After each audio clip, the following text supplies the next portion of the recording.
everybody. Welcome again to the 46th Annual Great Oregon Steam Up. I'm your host, Kerry Peck, and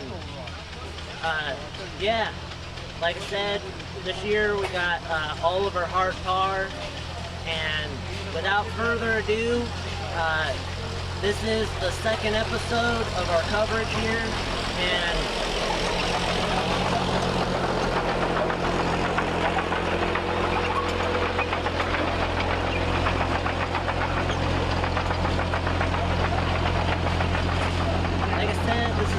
the second episode of our coverage here at the 46th Annual Great Oregon Steam Up.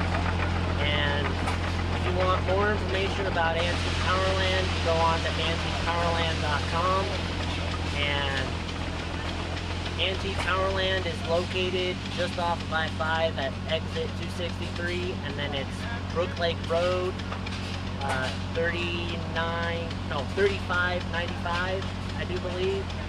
Yeah, so without further ado, we're just going to jump right into our continuing action here at Antique Powerland. Enjoy. Hey. Alright, we made it here to Gasoline Alley, where we got all the small and medium-sized stationary gas engines from all over Oregon, Southwest Washington, California, probably. I'll mention really quickly right here that at Antique Powerland, we are branch 15 of the Early Day Gas Engine and Tractor Association, and I was reading in the newsletter for July and August that branch 15 is actually one of the oldest branches of the Early Day Gas Engine and Tractor Association. This year, I don't know if I mentioned it earlier, but this year we are celebrating 45 years of being a club. That's right, we were founded in 1971, folks. And like I mentioned earlier, it's exciting because we're celebrating 45 years, and we're having the grand opening of the Wolf Ironworks building today, which we will go check out. It should be pretty cool. It's a representation of a turn-of-the-century machine shop, like late 1800s, early 1900s, and from what I understand, this building was in Portland, and then they brought it here, and from what I understand, when they stopped producing drag saws out of this building, it was basically like they closed the doors, and so when we came and found it, it was like opening a time capsule, and there's old parts in there, old blueprints and plans. And they've got it all set up with railing around the machines and stuff, and we're actually getting some interpretive equipment so that you can, like, high-tech stuff, so you can go when there's nobody here and the place is open. Even though, I mean, we're gonna try and get enough volunteers so that we can be open every weekend that Antique Powerland is open. But anyway, with this high-tech stuff, when there's nobody at our building, you can just go up, press a button, and it will talk about, you know, lights will come on, and it'll talk about the building and the machines, and you'll hear the noises that the machines make. It's pretty cool. And it's exciting because we are one of the first clubs and museums here at Antique Powerland to get some equipment like that. So everybody's kind of looking at us and waiting to see if we're successful with it and people like it. Maybe some of the other clubs around here will get some more high-tech equipment. But yeah, we're just going to look around here at the stationary gas engines and get back to it.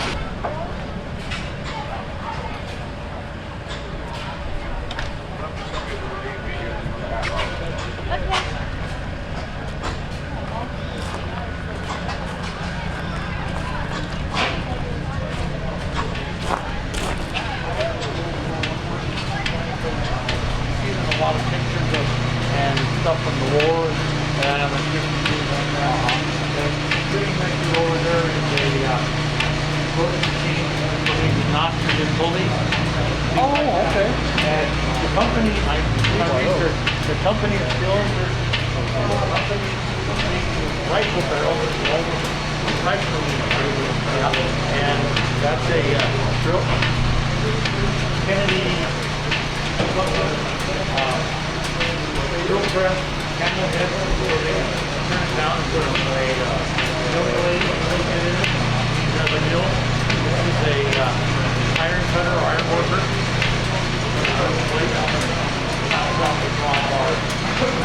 I don't know how to play somebody else. A lot of times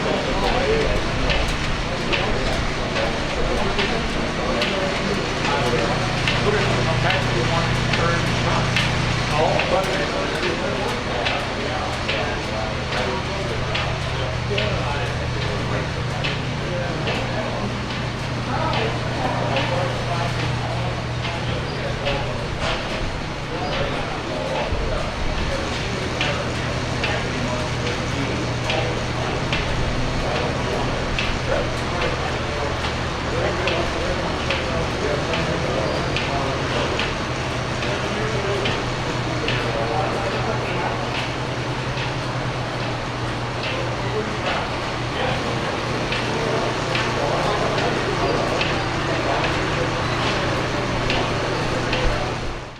They used to cut firewood with it.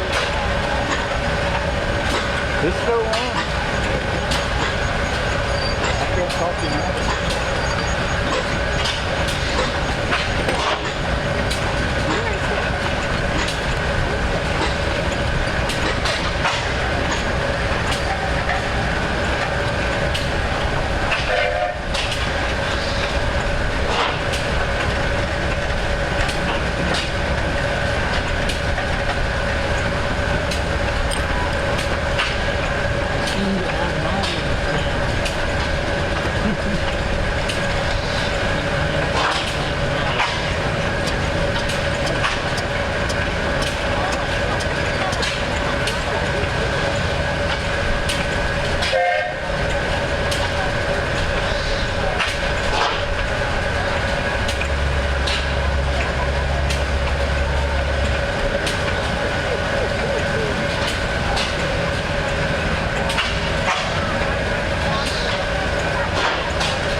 weight of it what's controlling it? Oh, it's just the weight. The weight of the blade, yeah. I never. That's pretty ingenious.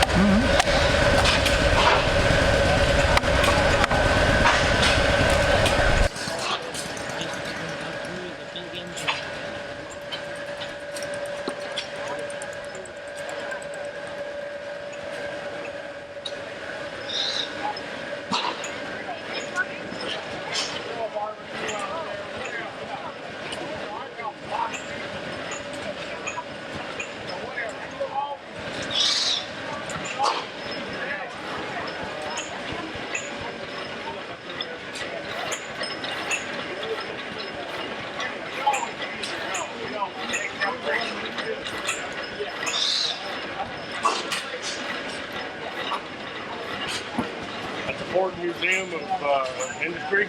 Yeah, I've been through that a couple of times. What size that is?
Is the new guy that's doing it, is he out here at the building yet?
cool.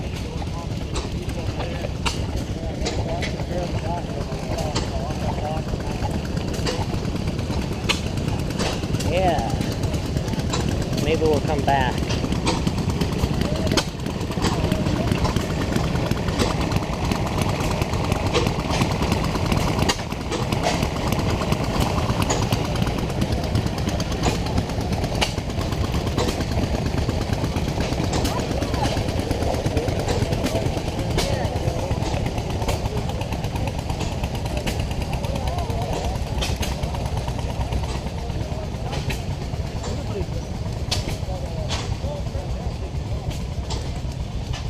Yeah, they had some earlier.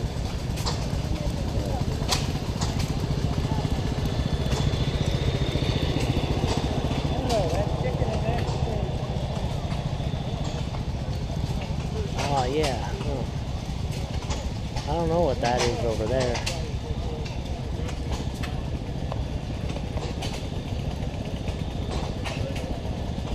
Yeah. Oh, nice.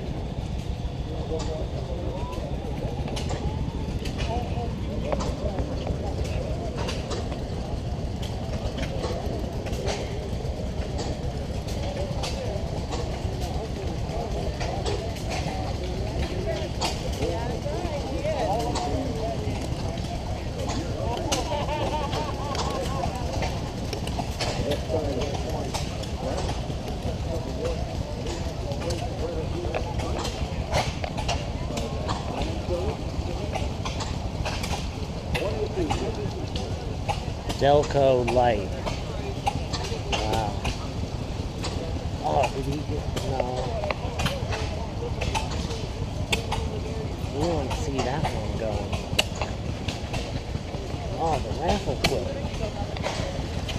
Nice. Get in on that.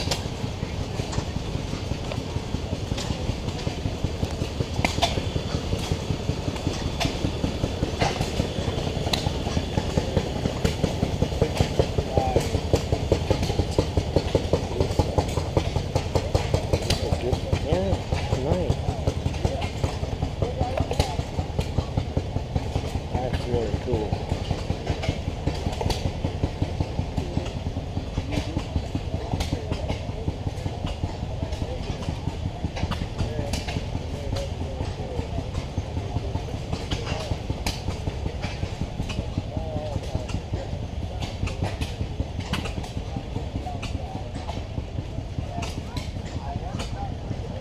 Get out of the sun. Please.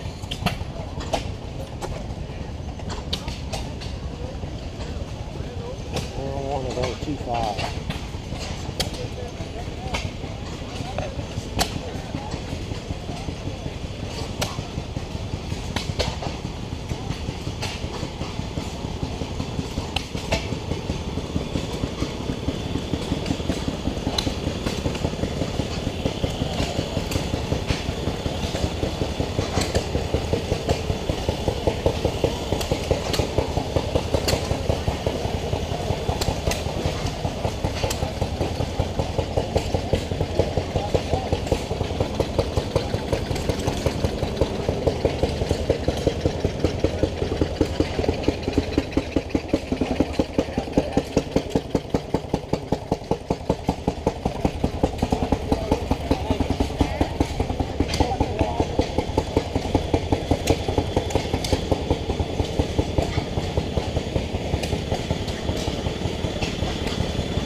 Oh, that's like an air compressor.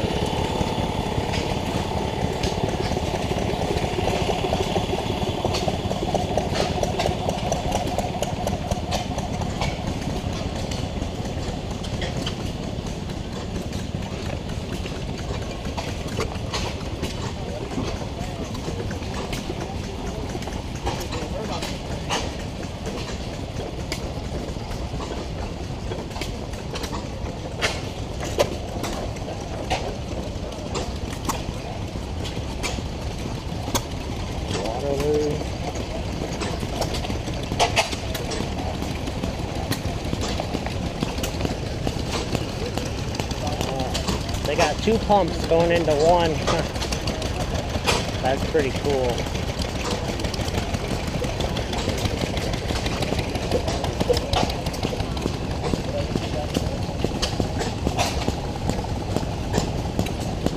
Yeah, these are pretty nice over here.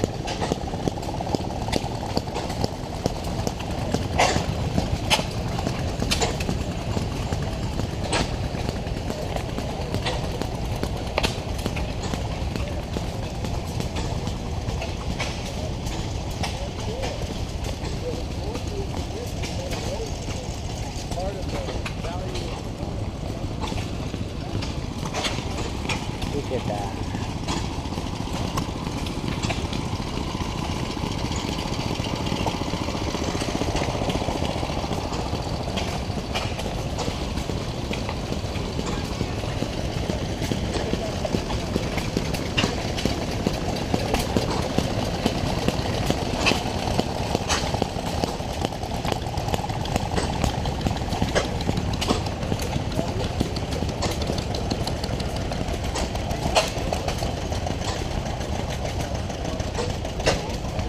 Rope making, that's cool.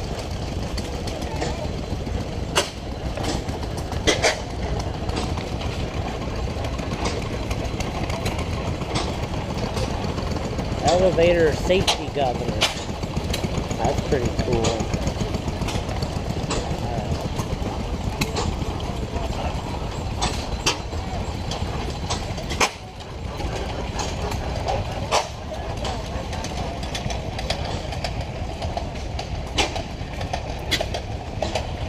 Alright, I guess we're gonna walk through steam engine row here. Alright.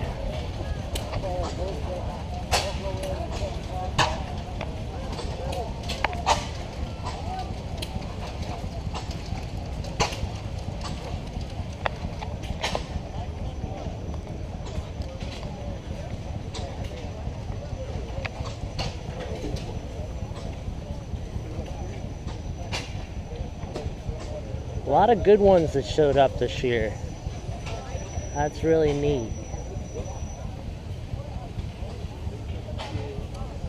You can stop doing that now, Vicky. Alright, go back. Alright. I think probably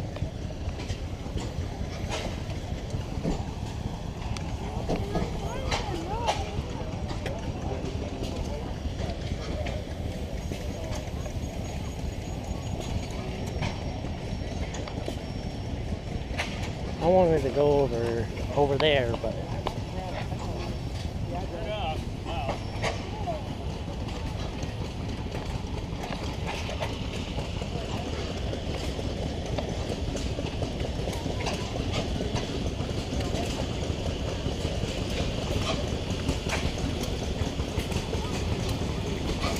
wow.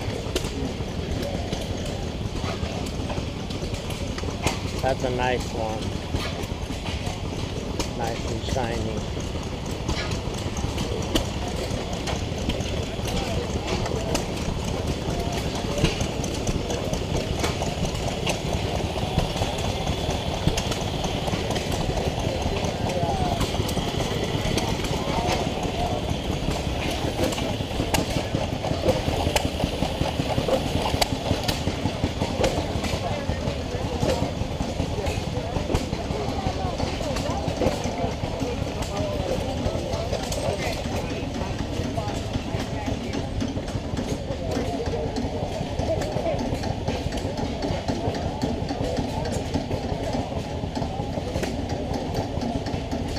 $141. Nice. Yeah, this thing's pretty cool. It's a 2-stamp die. Or 141.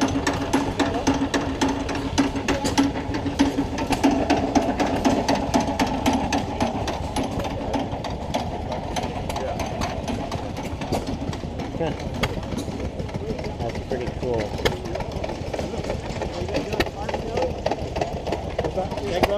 Man,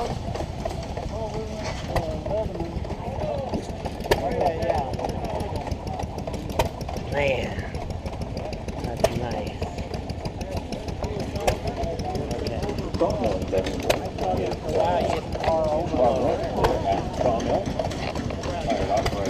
Let's go over here. So head on over if you'd like to see sawmill. 1947, 8N. Huh?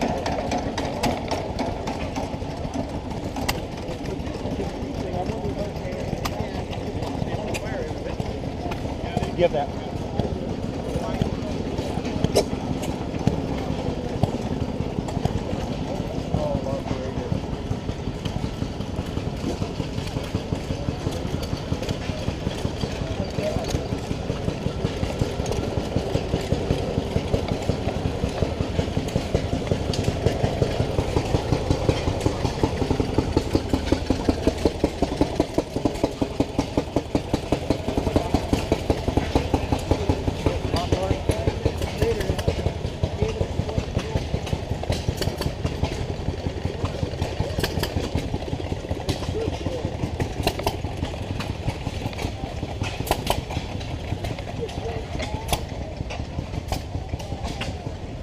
Yeah, I don't think we did.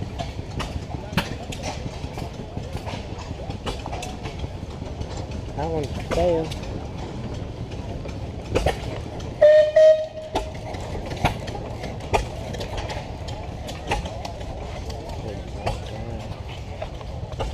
Okay, I think.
Family of Aurora, Oregon. I think we've got one of the Nelson boys up there, and we've got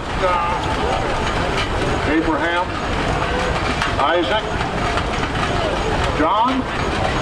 Is that you? No. It's Ryan. This engine also has a water tender, water tank, fuel bunker on the back. Out in the field when they were threshing wheat or plowing, the horses would bring this wagon up with water and fuel for the engine. We have another 12 horsepower. This one has a optional turbine electric generator. You can see it's got a headlight on it. These engines came with all kinds of optional equipment, drum winches, crane attachments, buzzsaw attachments so you cut your fuel up on the back end. Full-length canopies with roll-down canvas curtains. We've got Paul and his partner up there. I don't know. Give him a shot on the whistle.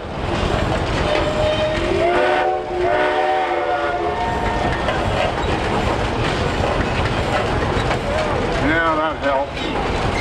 My wife said I needed a hearing aid anyway. I said, no, people just say weird things. Okay, we've got a case, I believe it's a 45 horsepower. We've got Demerol up there, and we've got Pine. This one is also owned by the DuChateau family of Salem, Oregon. This is what they call the bobtail model. It doesn't have the contractor bunkers for coal. It has a small water tank underneath the platform. Another Altman and Taylor, owned by Tim Ruffing of Hubbard, Oregon. It also, no, this one is Coomers.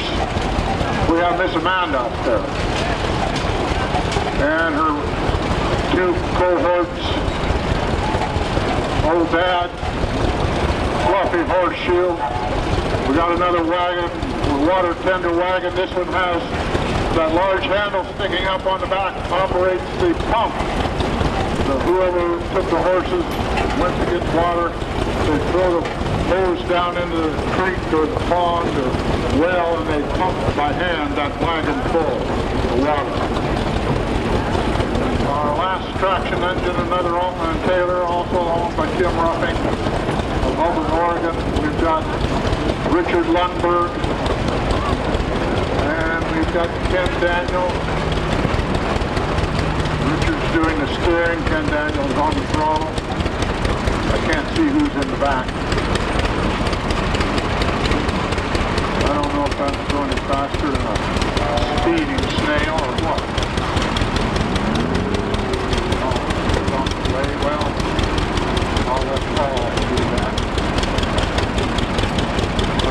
Okay, this is another one of Tim Ruffing's engines. We do have another engine, but it is back there somewhere in the traffic jam.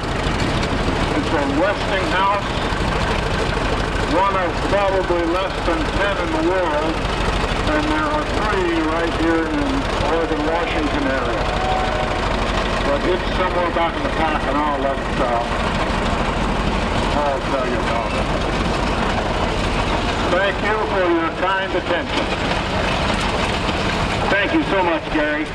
Gary's one of the folks who's been around here with us for a long, long time. It's an absolute wealth of information. Well, folks, I'm going to turn the microphone back over to Sam, let him have it. Give Sam a big round of applause for telling me I appreciate him. Thank you, everyone. I've been doing this for over 20 years. What you see in front of you right here is a 1929 Hart car 1224. I've had my eye on this tractor as long as I've been out here. My family's been associated with this for 45 years. On the Daisy Reaper behind is Mr. Dave DeSoto. He happens to be part of the family that has been out here for 46 years. Back up a little So, bit. wonderful track out there. When it gets back and you get this all set up. Thank you very much. This tractor starts on the first pullover, every time, believe it or not. Next in line is a 1933 2844 horsepower restored by Percy DeSoto. Matter of fact, the owners are Jim and Kim DeSoto. Not a bad little tractor, I don't think. This one I've only seen pictures of. A Cleveland. This is a Cleveland. This one is the second model of tractor made by the Cleveland Tractor Company. The driver is Richard Bordero, I believe. It is Model H. This is a 1918 model.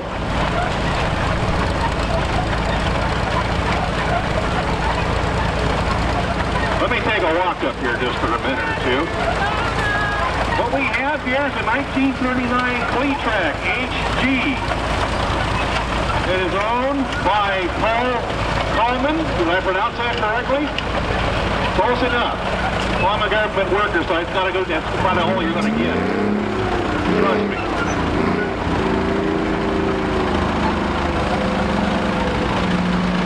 Cletrac started in 1917 and was later rolled over into the Oliver Company later on down the line.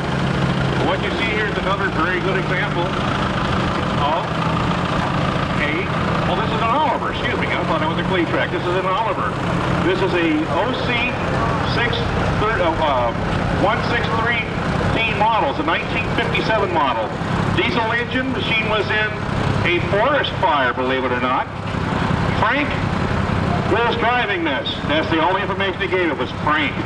Thank you, Frank.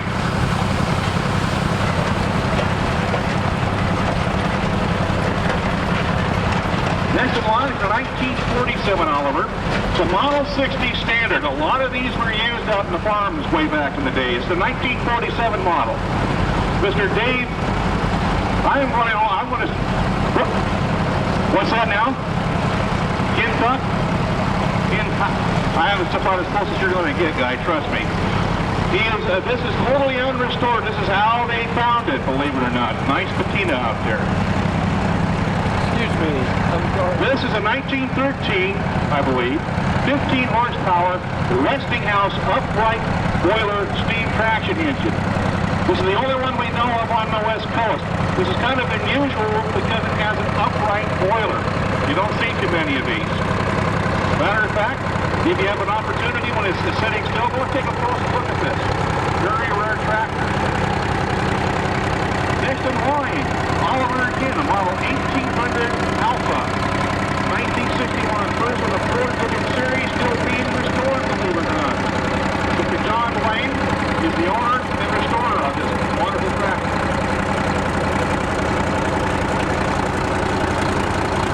Now I can see from the radiator this is an Oliver 99. Obviously it is a 1958 Oliver 99. It also has to be a diesel model. By the way, folks, you mentioned a little earlier in the show where General Motors had a part in the Oliver Corporation. You're seeing it right here. Two-cycle GM diesel, believe it or not. Jason Glenn is driving this particular piece. Now, Massey Ferguson. Massey Ferguson, am I correct on that one? It's red. You're shaking your head. This is a Massey Ferguson 98. It's a 1960 model built by Oliver for Massey Harrison. Massey Ferguson, excuse me. Jason Nelson is the driver. A 1951 Oliver Row Crop 66 this is still a working tractor. They're still using this on the farm today, ladies and gentlemen. Steve Zane, proud owner of this wonderful piece. Next in line is an Oliver 77, a 1950 model. This is a row crop tractor used on the farm for cultivating the crops. Vern Yeager is the proud driver of this wonderful 77. And also next in line is a Super 55. This is a diesel-powered Oliver 1957 model.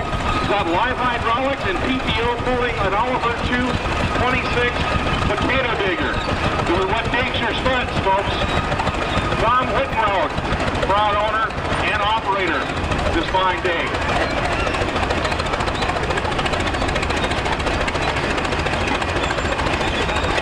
He says next week he's going to be harvesting potatoes with this.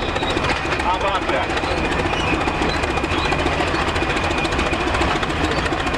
Well, I'll give this one right, Chuck. You'll never talk to me again.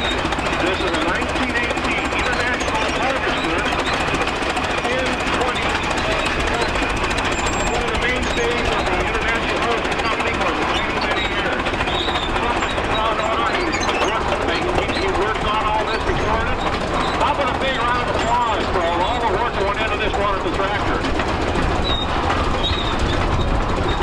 This tractor is 98 years old.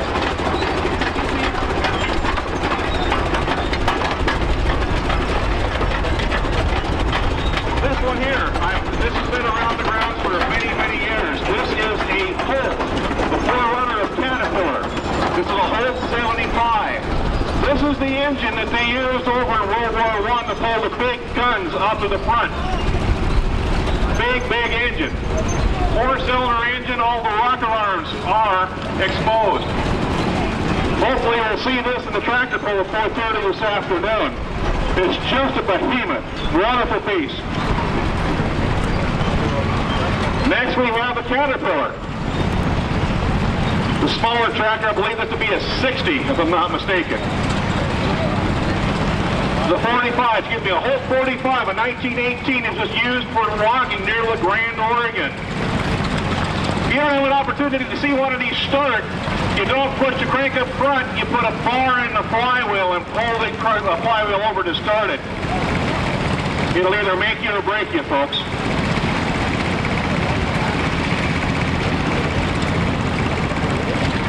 I see that they got security up on the Caterpillar as well. My goodness. The Yuba Company manufactured tractors. They were down in the Sacramento, California area. These were some of the most favorite tractors in that area for many, many years. It's kind of unique. It has a crawler type drive. It also steers not only by brake and clutch, but also by the front wheel you see out in front. I believe this to be a 1918 model, and I'm very sure if I'm wrong, I'm going to get corrected. But 19, I got it right. I'll mark it on the calendar. I got something right today.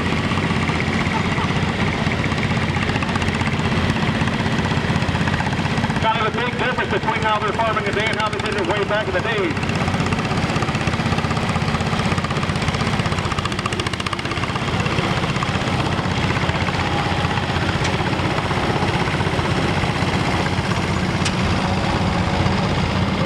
Well, it looks like a Jeep. It looks like a Jeep. We don't know. We don't have any information on this one, so I'll just step out here and ask the question. Okay, what is it? Well, this is a 1950. No, if it's a World War II Jeep, it wouldn't be a 1955 because it's built after the Second World War. So it's a 1955 scaled down model then.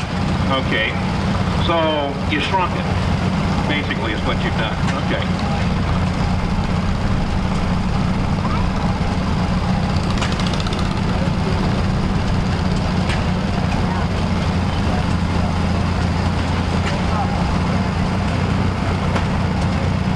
This is a homemade tractor. The year is unknown, according to this. It was bought in Eastern Oregon. Bill Stelford is the owner-operator of this, and he still works with it, believe it or not. Still works with it. Can't quite make out what that is. Wonderful example of a Gibson tractor, believe it or not. The Model D, somewhere in the 40s, 1940. The big tire is a 7-horsepower Wisconsin. Looks like Dwayne Colvin, the operator of this particular piece. Minneapolis Molee, very popular in the Midwest. A lot of these were used out there. This is a 1950 model, a Model U. Yes. Peter, how do you pronounce your last name? Riyadh? Well, you got it there, folks. Proud owner operator. He's out of Harrisburg, Oregon. Back in the day, I spent a few hours on one of these. This is an Alice Chalmers. They used this for cultivating crops. 1949 model. Mel Pendarvis. I knew you'd correct me. I knew you would. So, they're fun little tractors, folks. And this is what Alice Chalmers looked like back in the day in 1929. Looks like a Model U. Larry Pash.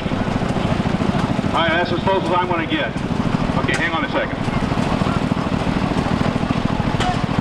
A Continental U.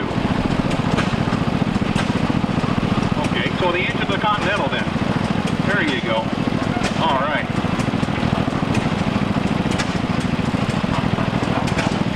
And I also spent a few hours behind the wheel of one of these. This is an RC model, Alice Chalmers, a 1939, one of only 5,000 built. Don McCullough is the proud driver of this one right here. Isn't that a beautiful tractor?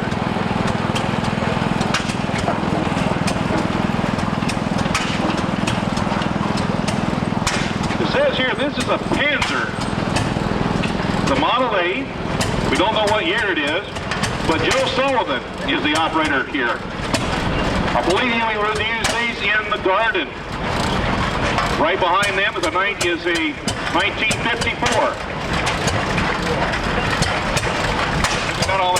Okay, here's two Model A Copart Panther Garden tractors owner driven by Dan and Mona Sullivan. These tractors are built in 1954 in Cullen Park, Maryland. There are a total of 306 Model 8 manufactured. They have an 8.5 horsepower three-strap engine and their own Chrysler automotive style rear axle with individual turning brakes.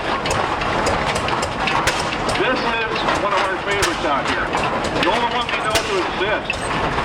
This is a Ford tractor. Get a real close look at the final drive on this.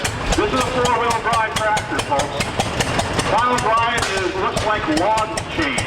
They use this particular tractor to pull long frames of wheat wagons to the silo. It articulates in the middle, but it's definitely armed, strong steering.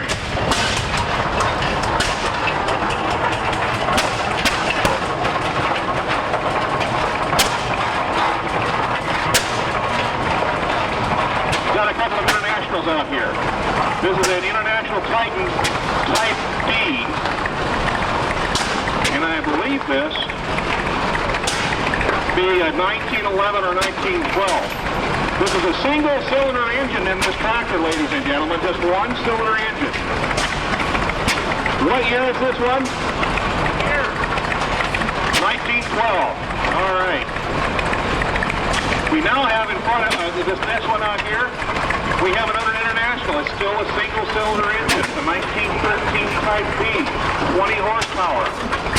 Mike Vito is the proud driver of this one. He's not the only one around here that can actually make this thing run. You can think it's very easy to get up here and start these engines and try to get them to work. It takes a lot of knowledge to be able to start these correctly and make them run. You guys look like you're having entirely too much fun. Now I know a little bit about this one here. My father restored this particular tractor. This is a 1918 1530 International. These were only made 4 years by the International Harvester Company. The first 500 of these came with the cab as you see it. The number on this one is 490 something, I believe it was. Dad bought this, borrowed $500 from Mom, brought it home in boxes. Mom didn't speak to Dad for 3 weeks. Took him 10 years to restore this particular tractor, and we couldn't keep Mom off of it. A wonderful piece. This one is 98 years old, ladies and gentlemen, 98. We have a Minneapolis Moline GB Diesel, a 1955, third generation, family owned. Looks like Eric Hems, the proud operator here. Oh no, a John Deere. Oh my goodness.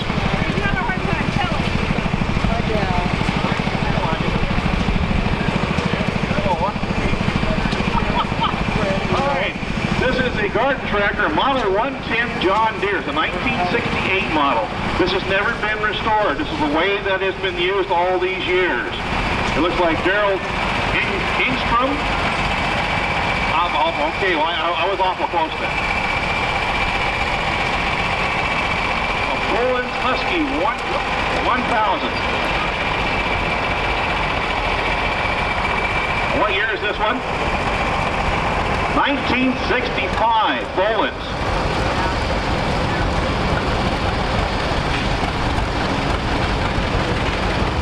Looks like we got some John Deeres coming in. This is a 1970 4020 John Deere. Driver is Gene Alexander. This is stock off the farm. 1964, got 70 on here. I knew you'd correct me. I knew you would. So, this is still being used on the farm today, ladies and gentlemen. This is the pretty John Deere coming up here. We have a John Deere Model A, 1946 model. Ken Weir. Did I pronounce that correctly? Was it close enough? All right. He's the operator today. International Harvester.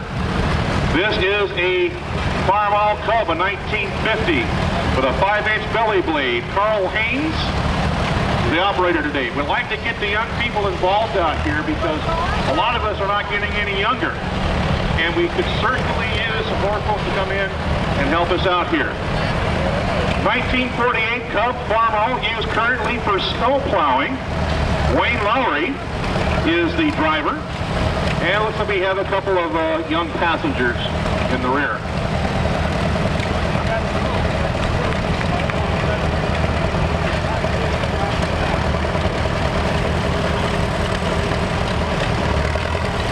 This is a B.F. Avery Model A, a 1950 model. Jerry Kincaid is the driver here. This was a general farm tractor for small farms. Many of these tractors were used as cultivator tractors in the southwestern United States.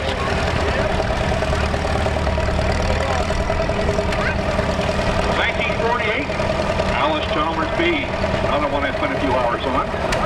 Daisy Brenneman is the driver. This is pretty. Now that was the roof that they had on some of these tractors, but that was about it. Once again, we like to get the young people involved out here. We're going to be taking over for us one of these days. Bob Case, a 1944 Case SC. Lincoln Brenneman is the operator of this wonderful piece. And now the John Deeres come in. This is the John Deere BWH 1939, one of only 12 in the world, ladies and gentlemen. Bob Case is the driver and also restorer of this wonderful tractor.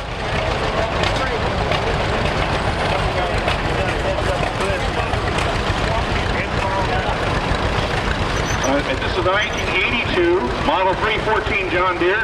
Just needs some paint, is what he says. Bill Watson Jr. is the proud operator.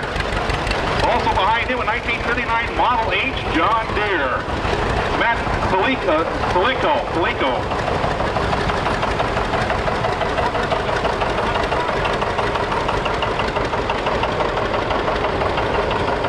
Okay, 1937 Model B John Deere. Owned and restored by Peter Rehack of Harrisburg, Oregon. I'll probably butchered that name. 1957, 720 John Deere. Rob Kassenberger is a proud driver. This is a diesel John Deere. This is when they started delving into the diesel tractors.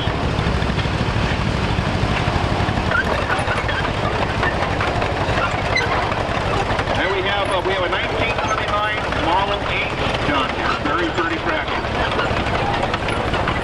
Peter Kassenberger is the operator here. Believe it or not, John Deere got themselves into a little bit of crawler tractors. This is a 1957 Model 420C John Deere. Bill McFarland is the driver today.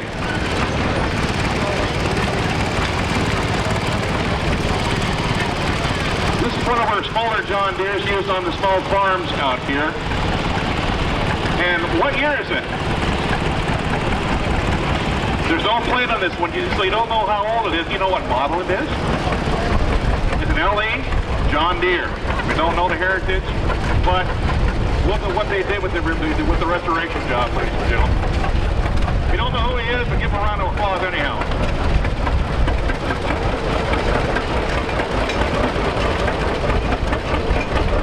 Hope the wind doesn't blow the hat off you, darling.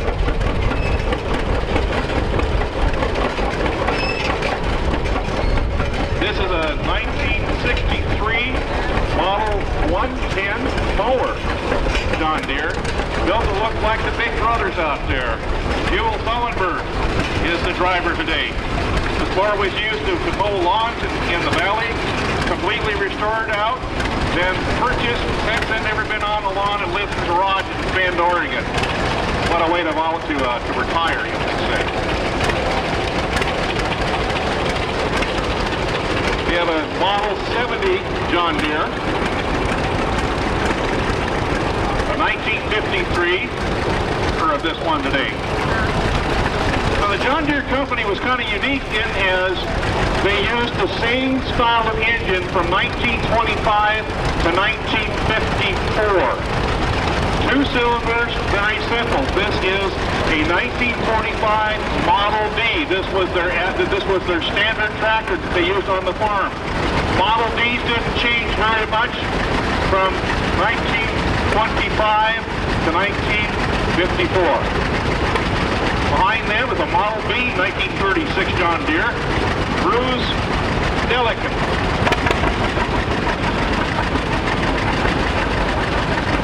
What now? Stoliker. No, I knew you would correct me. I butcher names very well. It's part of my job description. 1960 low seat standard. 1954 John Deere. This was used for dry farming around Baker, Oregon. Now, what is your name? Fred Sir. Fred Sir, Scappoose, Oregon. A 1943 John Deere Model B. Steel radiator, tank of brass. Model R, this was the very first diesel model John Deere. 1949. John Salinger. This tractor, you started with a shotgun shell. And maybe if you guys stick around, we'll get Alan to show us how you started. The shotgun shell to start it. Oh, now here's a pretty one. Here's a pretty one. 8-10-30. Thanks, Earl, for bringing her out. Nice job on that tractor. Owned by Earl Forrest from Forrest Farm. I want you to notice as you go by, you've got the 3-point hitch, the belly bar, and live hydraulics. That was quite a tractor in its day.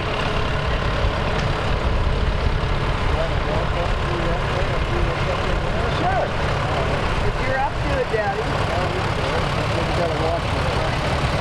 This one is a Super M PA torque amplifier. Basically the way they set that up, you would take the original power curve with the torque amplifier and give it just a little bit extra beans when you needed it. That's a pretty one right there, too.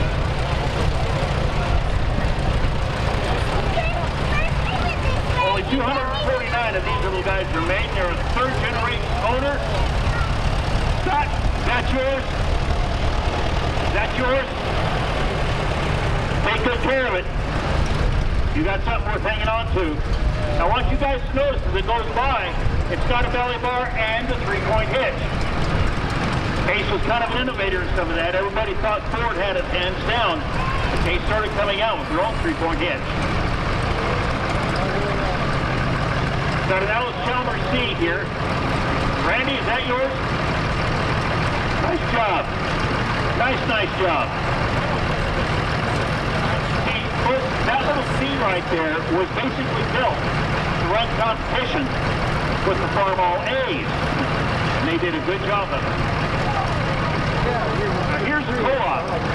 Also another language known as a cockshut. Correct? Yep. And this is a nice one. Did you restore this? You bought her this way. Somebody sure did a nice job on it. 1947 model. Model E3. Nice one. Made by Cockshut in Canada. Very rare. First one I have seen, and I bought it.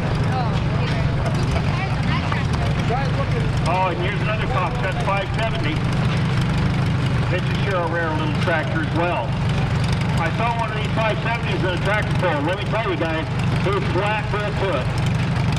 These are nice tractors. They're good to drive, easy to drive, and they had a lot of power, especially the diesel models like this one.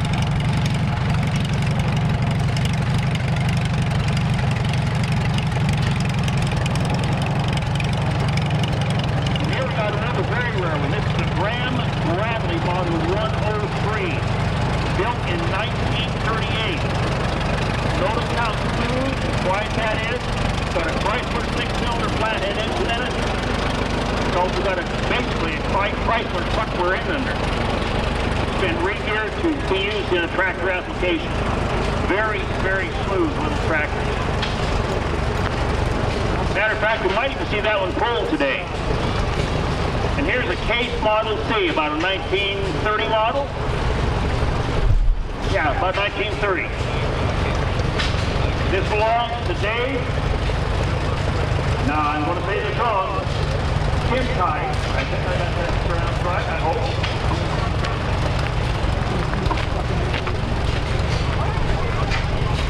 Now, here's another tractor from Case. This is in LA. One of the places where this engine got so much of its power is the bore and stroke. So it was almost a square engine. In other words, the size of the bore almost equal to stroke. That's where that tractor got a lot of its power.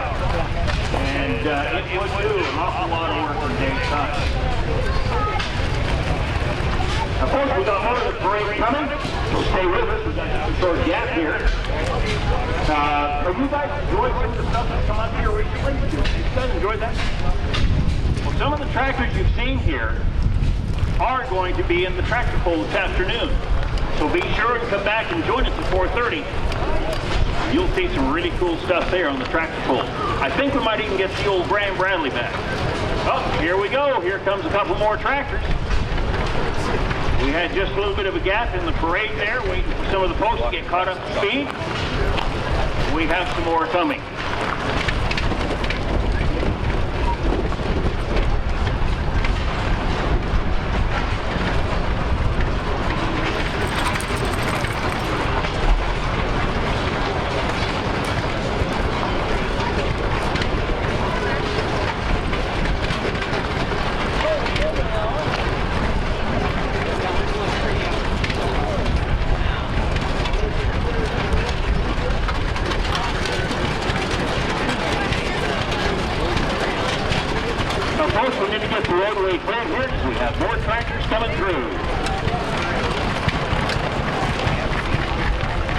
If I can have everybody step on either side of the roadway, we have more tractors coming through. We have several rumblies coming down the road at us here.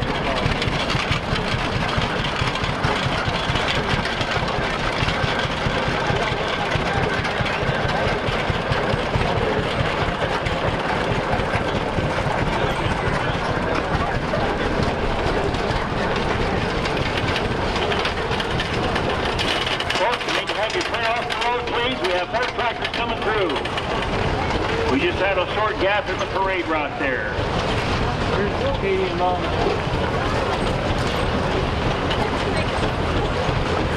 This little guy right here in front of us is a W model Rumley oil pull.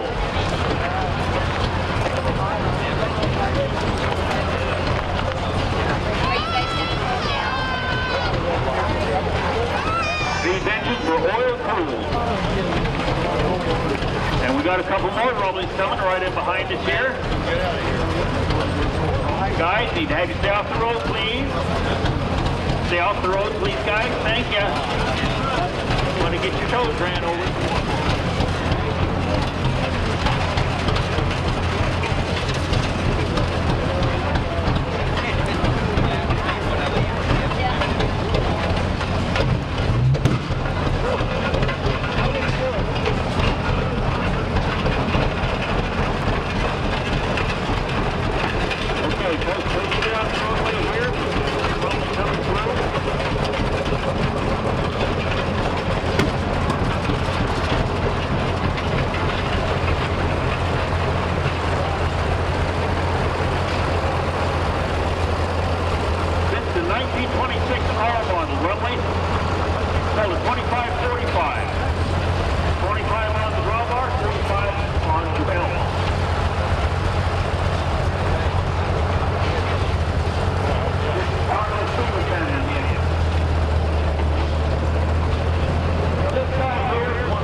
But this was actually not one of the last, but it was the last of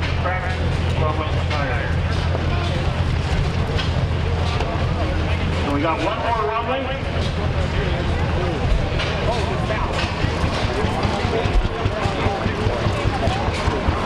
This is the one you guys want to see. Look at the size of this thing coming.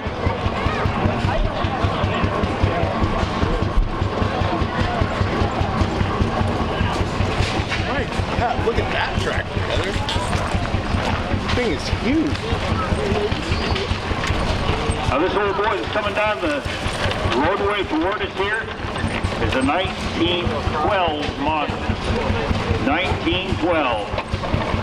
She's over 100 years old, and she's still running. 1912. This is the Model E series, and this is the last vehicle in our parade today. So I appreciate you folks all staying with us. Back then they didn't move real fast. This is another one of the Spiegel family tractors. This is what was called a 3060 series. Now, not only in size, but for back then in horsepower, this is a pretty big tractor. It was 60 horsepower on the drawbar, or excuse me, 60 power on the belt rather, and 30 horsepower on the drawbar.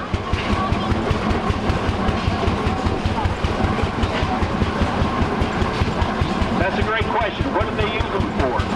These vehicles were used primarily for two reasons, two things.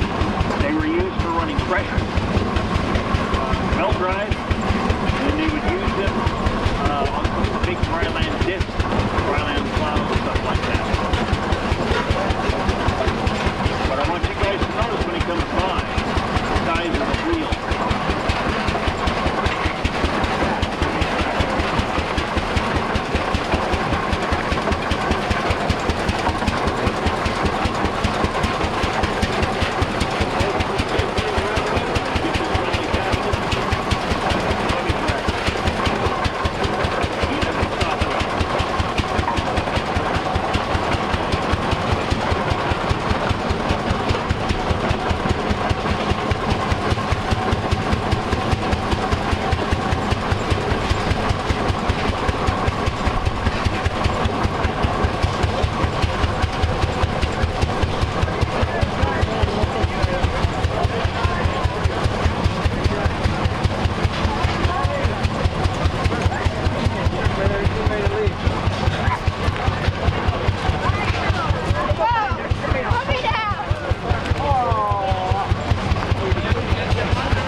Saturday. Come back and see us again tomorrow. That's my size of the year. Those engines in action. That's my size of the We year. got a lot more going on yet this afternoon. She's from Minnesota Stick around and originally. enjoy with us. If you're hungry, we got a lot of She's restaurants waiting over for the there. farm owls to come through. And at 4:30, we're going to do traditional drag slate Back tractor in pulls. Minnesota, they didn't like You want beer, to they see some liked fun? farm owls. Come on back at 4:30.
Well, my grandpa didn't build his first model until his youngest child went away to college. Now my youngest child has gone away to college, and now I'm like, oh, the pressure's on now. So I'm like, oh,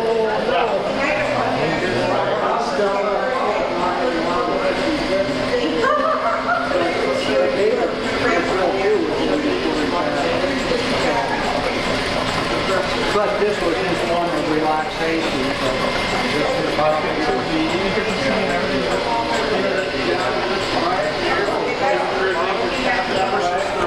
There's a lot to that. He pushes the chamber here, he pushes it out. see, the original of this one is in the water museum in the city of London. It's 75 feet long, weighs 50 tons. There's a mini.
Thanks for taking a couple seconds here. We're getting ready to pull them in. You want to come up? You want to come up and want some sun? There's still plenty of seats to be had here in the show. Thanks, Joe.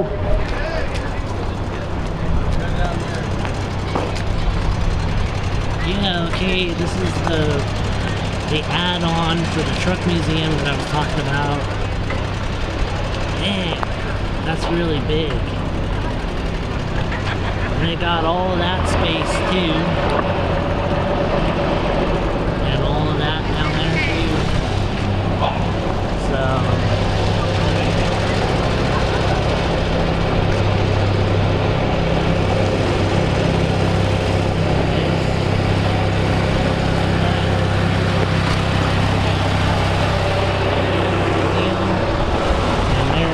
they're going to be starting their building soon. I heard that they were funded, but that was last year, so you know how it takes how long, these things can take a long while.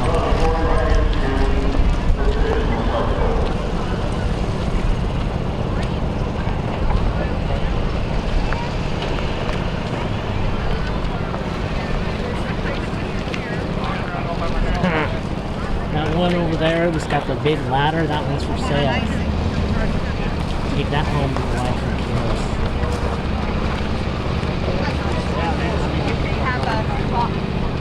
Alright, we got the Caterpillar Museum up in front of us. And right next to that, we got the Car Museum and the Texaco Station. And over here, you got more flea market stuff.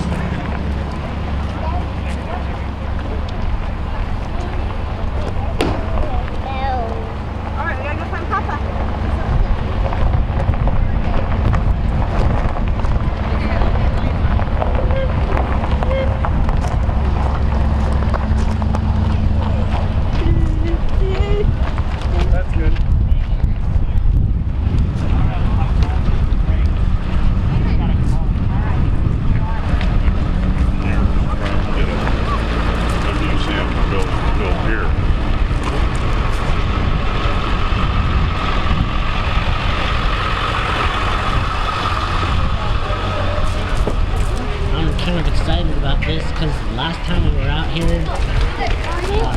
they didn't have any of the bricks up here on the building. So now you see it somewhat completed.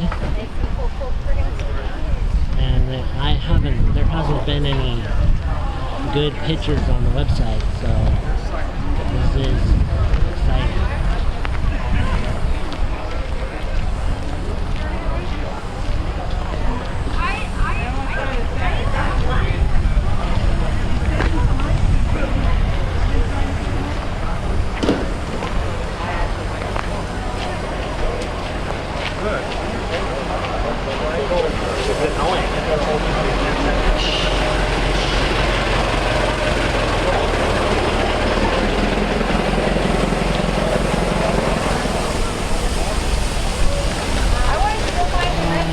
Walk back here.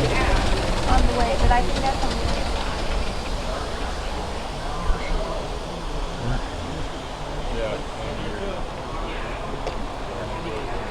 Well, we'll just walk back here and do a quick. Always want to catch up with you. Quick. Pan. Okay, welcome. I didn't get over here. See you next week. Next year.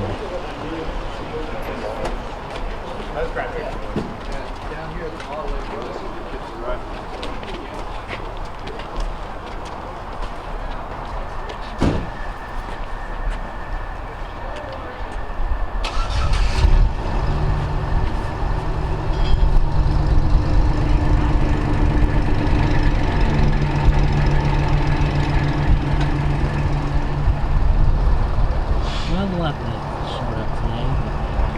Oh, check out that boat. Sweet. Okay.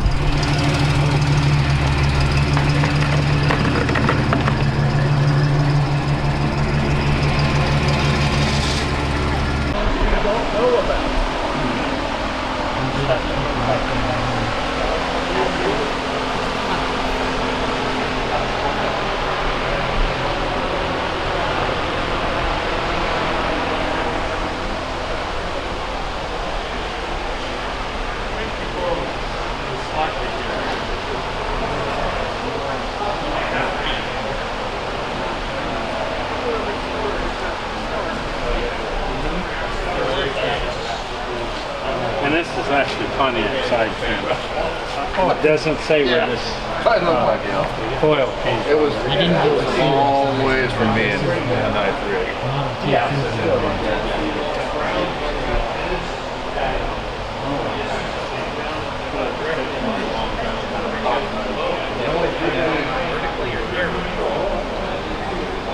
They're like staggered. So it's kind of like a V, but it's not enough of a V. The cylinders are in a separate block.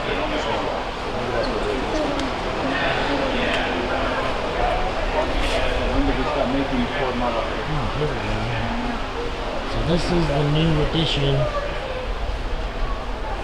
Not a lot there yet. They got an upstairs, not a lot there yet. Looks like they're building a special separate body for these.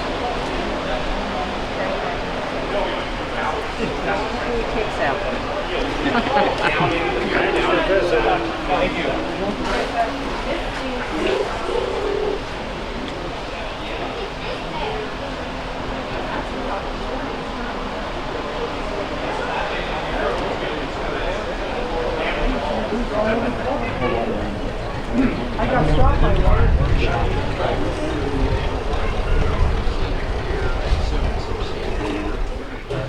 That's cool. No, one day. Or what? Yeah, one day a week. As in, instead of being somewhere, you know, in a classroom at a high school, they're here. That's cool. How many kids are in here? I think there's only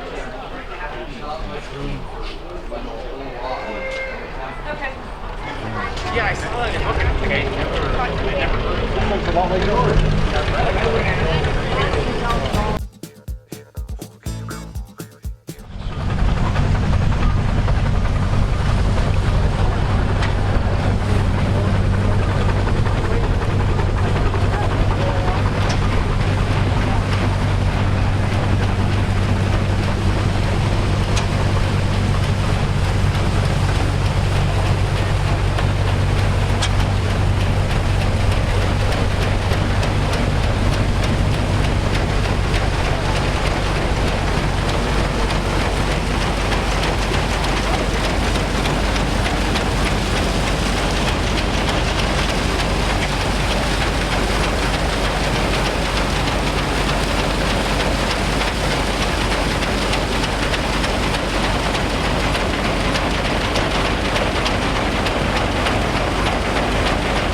does. Ended up using the news stuff for 4 years. Oh, wonderful. My cousin worked at Woodward National. He was this Full flying? Okay, well, he said the bot was going to they were having inconsistent bail and apparently when they stick like this, whatever the string came like Wait, we're gonna walk through some tractors here, I guess.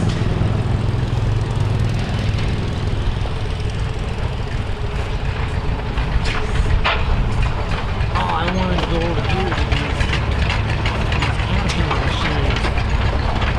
Here. These are the guys that are here from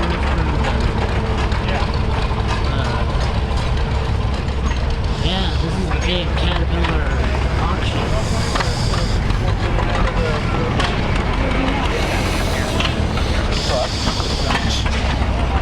They always have a nice display and a nice tent. Here, I guess we'll walk down the line. I was gonna go over there, but we can walk down the line. This is a good idea.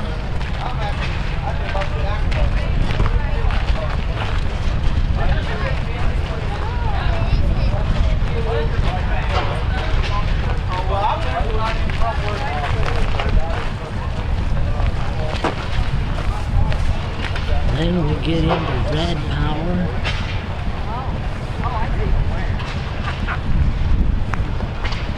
It's a nice little international deal.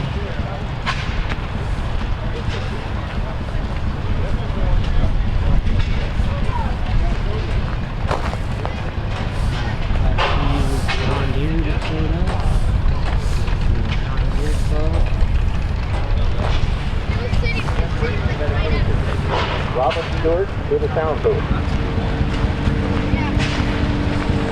I found that out when I was over there trying to find them.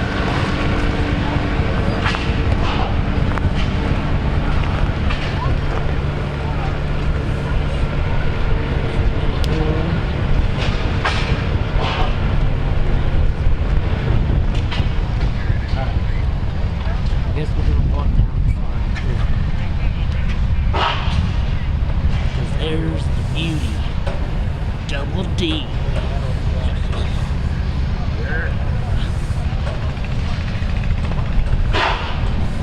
Lines out of stuff.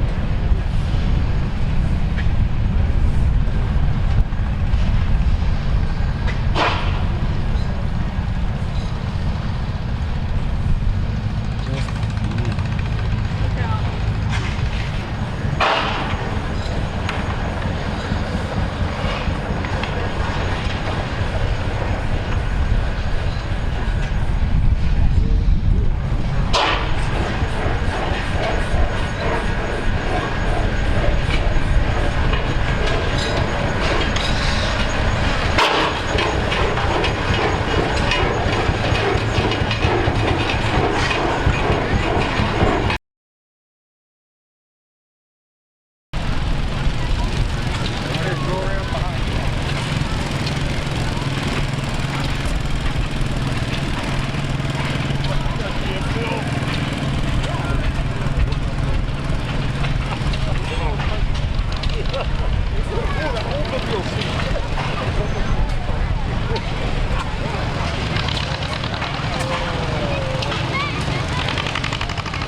one organization that they won't bring in this new class of tractor pullers.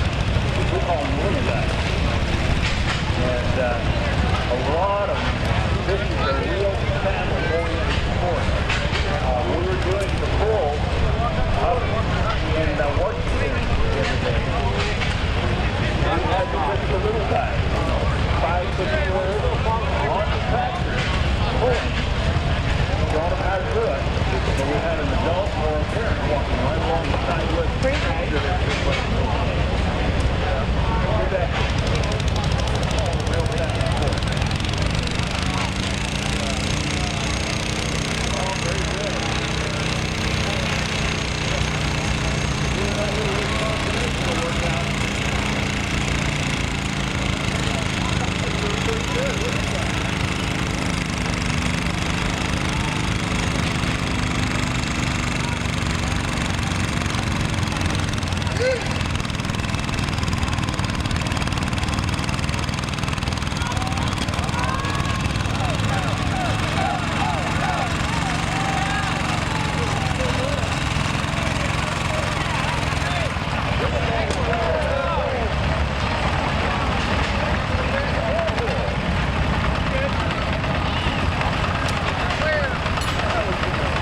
look how the weights are set up on this one.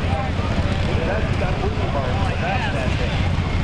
I will tell you, those wheel bars are air for wheel.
take it back. All right. Just like that.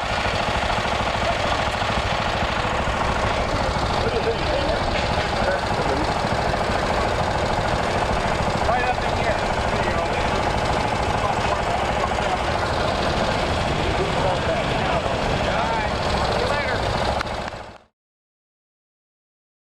Good that they have to come here to get ideas.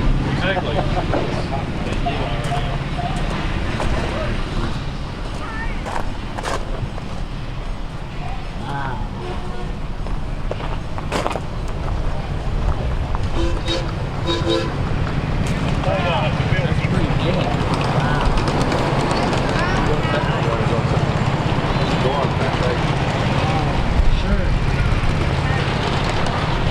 So you're gonna paint it brown like the rest of the stuff? No, it's gonna stay this color, and it'll get like a rust. It's a special metal that'll kind of rust look, Cool. but it won't be rusty. Cool. Well, there you go in it. Wow. Cool. Very cool. Yeah, I follow you guys on Facebook, but And then we got another new feature that just got put in here. Me and my son been working on it for the last 3 months. cool. And I'll take you down to it. Okay, cool. We're gonna go right on down. Pretty much where everybody's sitting down there. Okay, cool.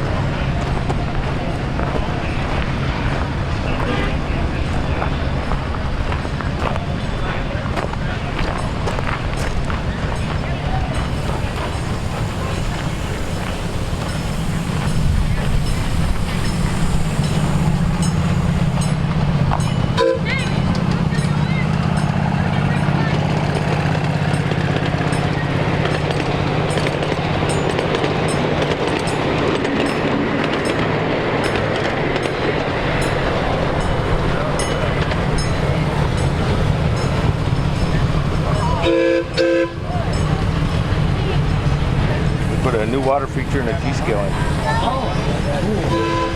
You can feel free to walk around, just watch for the trains on the track side. Nice car.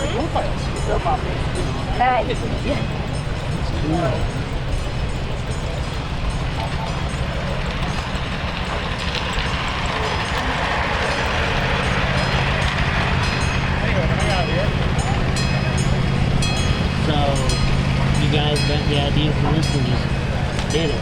Huh? Donations. That's cool. I donated all my stuff, and then slowly the other donations started to come in. That's really cool. You know, we walk around the other side of the little town. Oh, okay. Cool.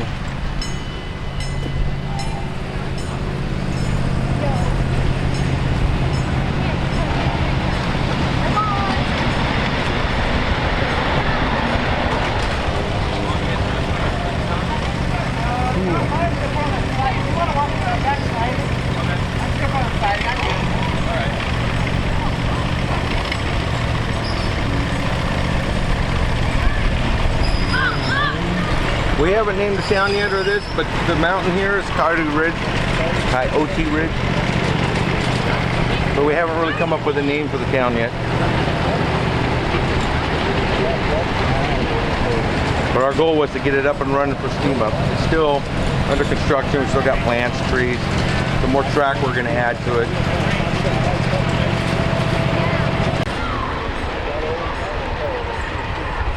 Feel free to take pictures wherever. Thank you.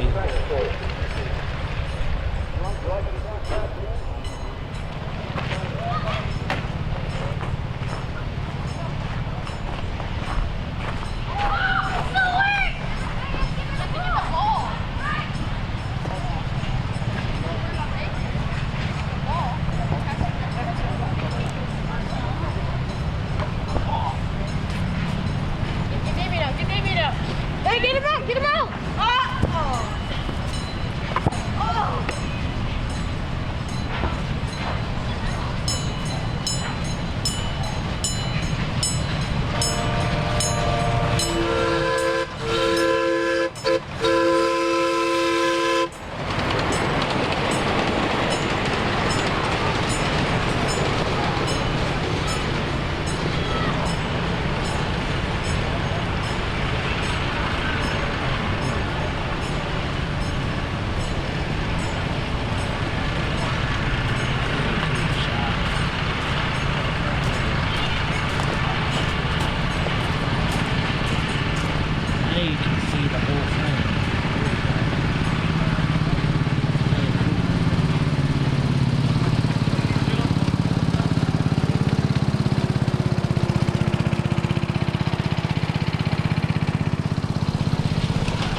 think we're gonna head over and go through some of the garden tractors, because I saw an Oliver over there. So, but we got this steam engine here.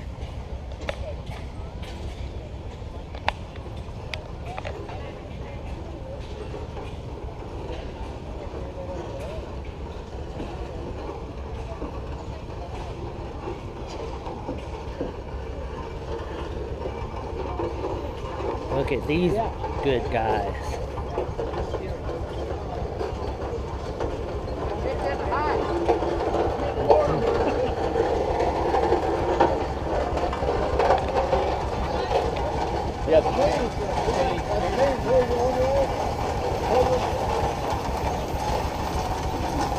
See, there's an Oliver. Should be up front. Oh, there you go. So that's part of the patio series right there.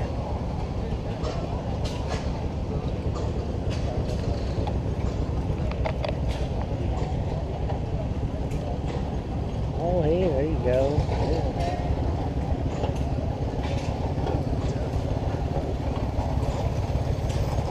Now this one, I'd never seen that one before. 1950s farm. Huh, that's pretty cool.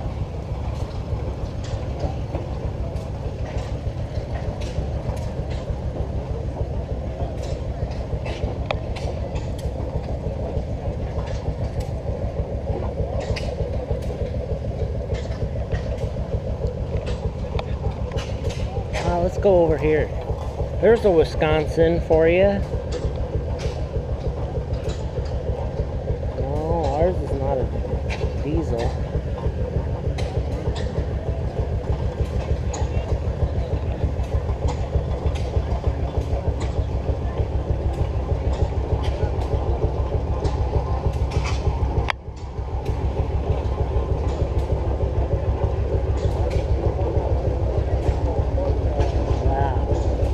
That's really cool. Now, is that an old Hart Par? I can't tell. Oh, they got the Yubba. And there's a couple of Case or Internationals. The Her.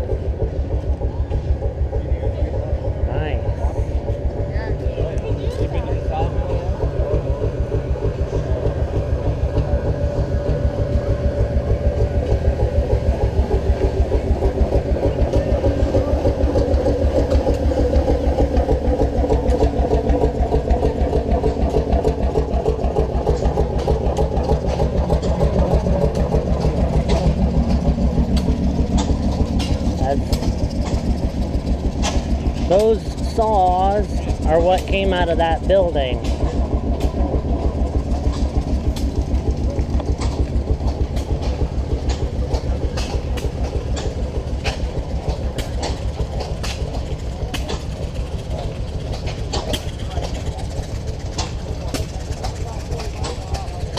Oh, yeah. I think some of these are Steve Johnson.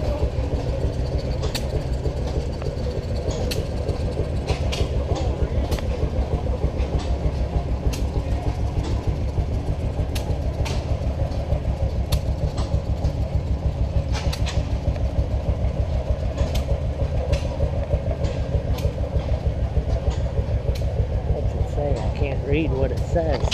Oh, that's a cool one. That guy's got it all pimped out. See that John Deere over there? It's all pimped out. Yeah, that's a good one.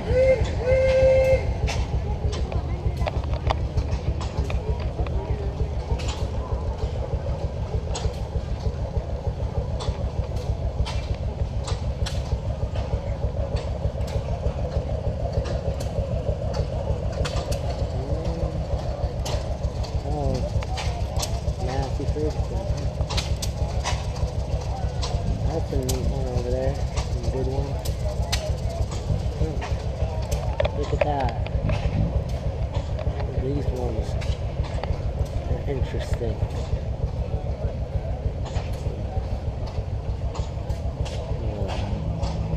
Wow. This is a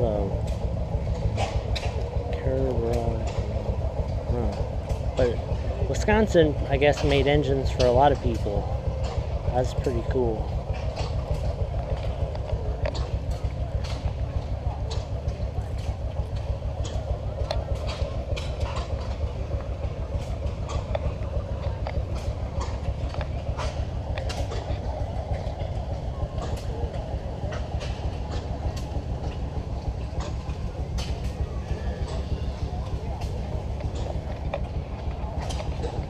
Yeah, I think we did.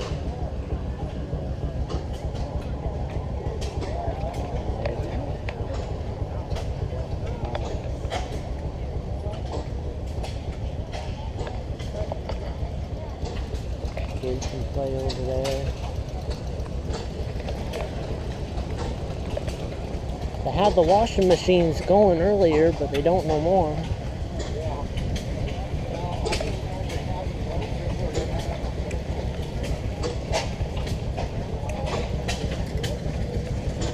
I think that's a pretty nice one.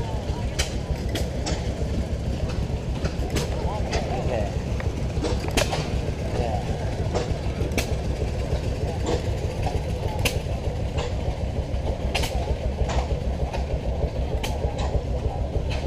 Oh, that's a trolley. England.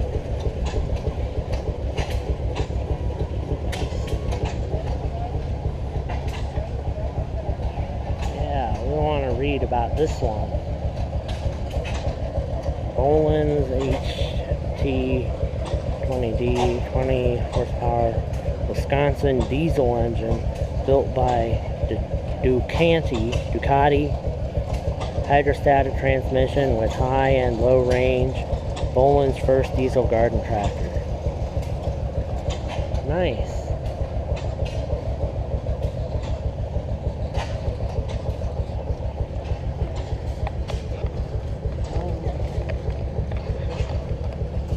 Yeah. Keep going. That's really cool. He's got two things.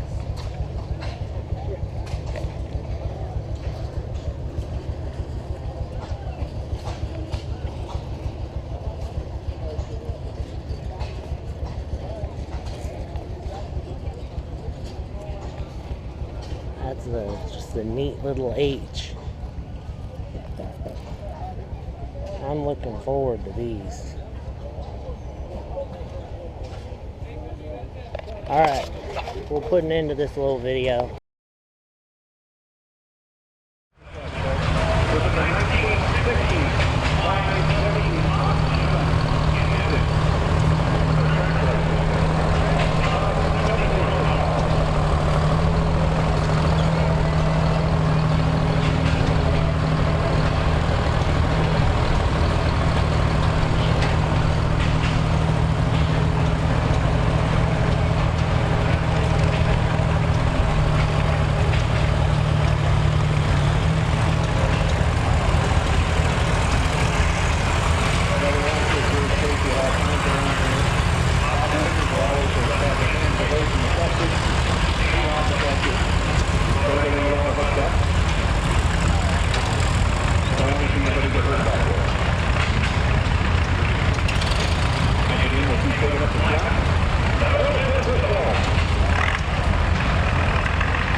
get around, let alone get them put in place to be able to make a good, strong pull out here.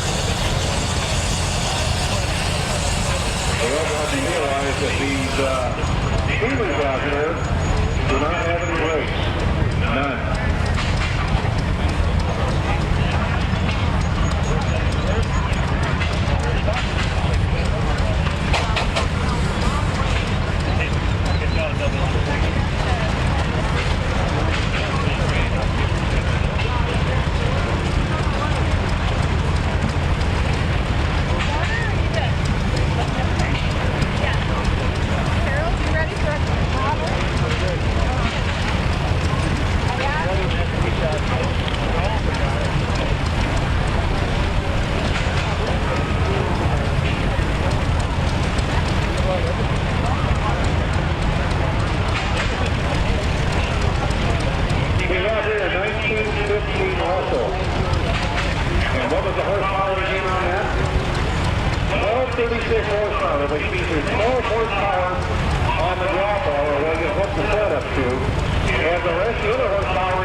The first thing, yeah.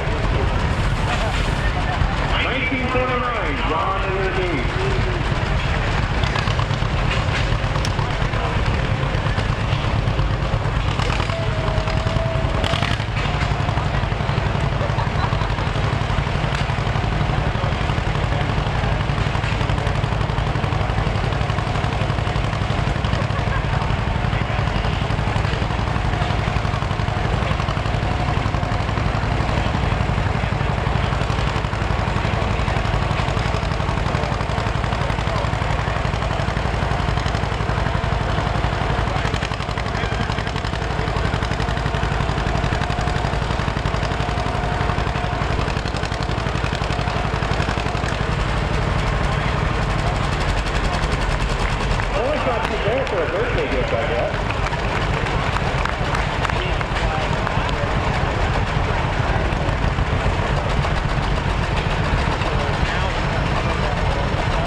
go.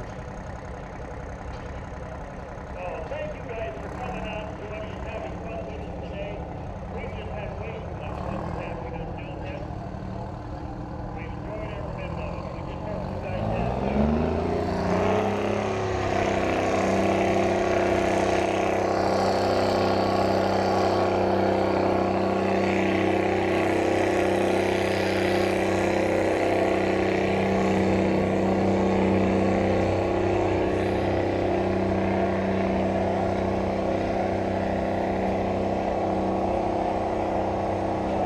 Shade or something?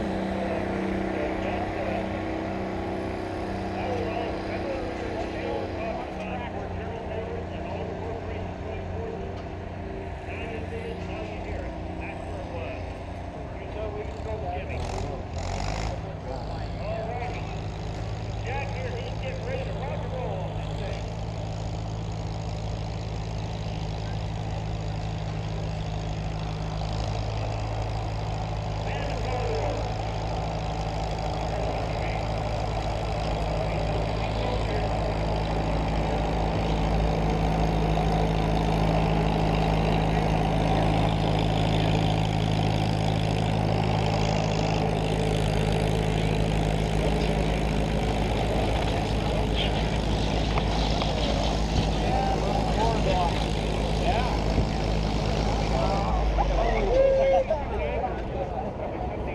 Top of the 32 or 3500.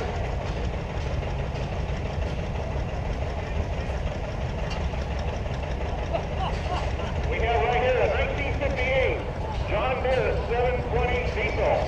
I guess. It's okay. Rob Dansenberger is the operator of this wonderful machine. Now, you folks get yourselves all prepared to step out of this flood as it goes by. Grab out of that rope when you step on. We're taking up the slack.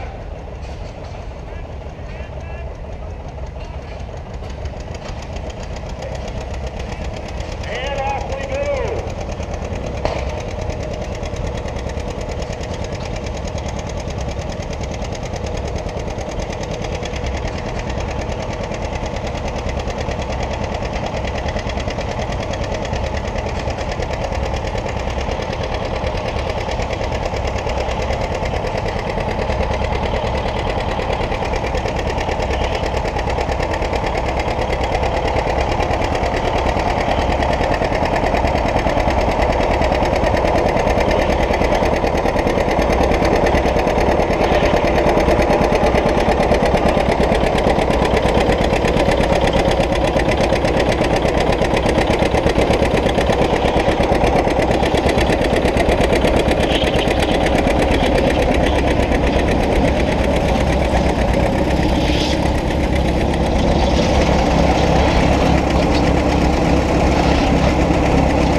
thought we had him.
get the right gear to start out with.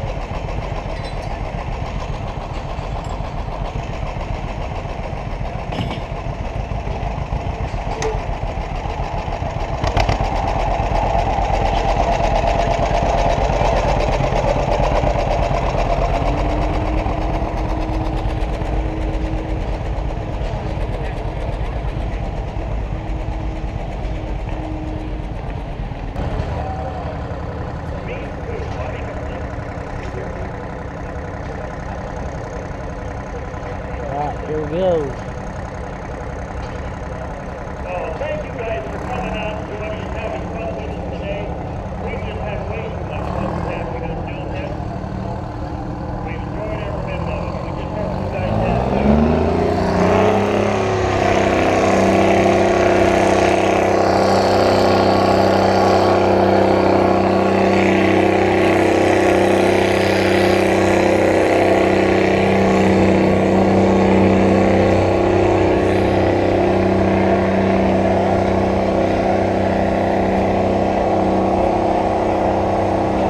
Shade or something?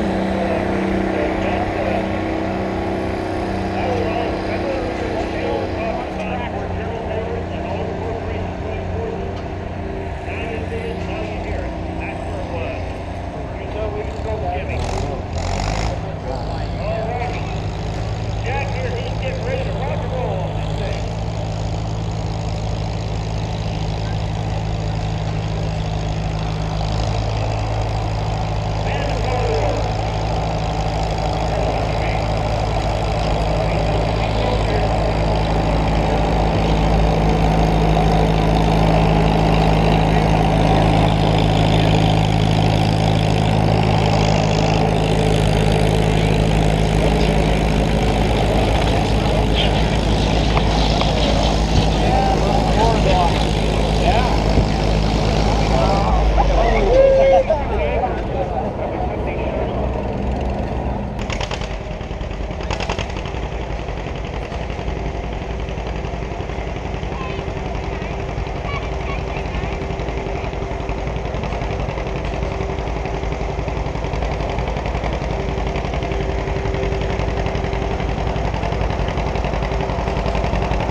You watch the other one, let me know.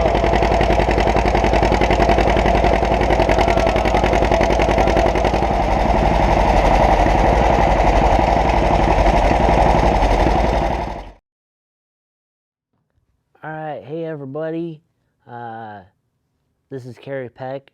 I just wanted to say thank you for watching CCTV, and this is the end of our second episode of coverage from the Steam Up out in Brooks this year, which it was the 46th annual Great Oregon Steam Up. And I want to just mention, yeah, thank you for watching. If you're watching on CCTV or if you're watching on YouTube, you know, click that like button and maybe you'll subscribe to my channel if you like the stuff. So today I wanted to give you a quick history of Antique Powerland and the Great Oregon Steam Up, and then I have a quick background on Oliver Hartparr, Cletrac, Nicholas and Shepard, and White Motor Company. So there's just a quick little background, and then I have a timeline of what happened with Oliver and Hartparr. So with that, I'll just jump into the background history on the Great Oregon Steam Up. So they started with simple thrashing bees. The establishment of Powerland was a result of an effort on the part of the Western Steam Finds to acquire a permanent home for their popular thrashing bees.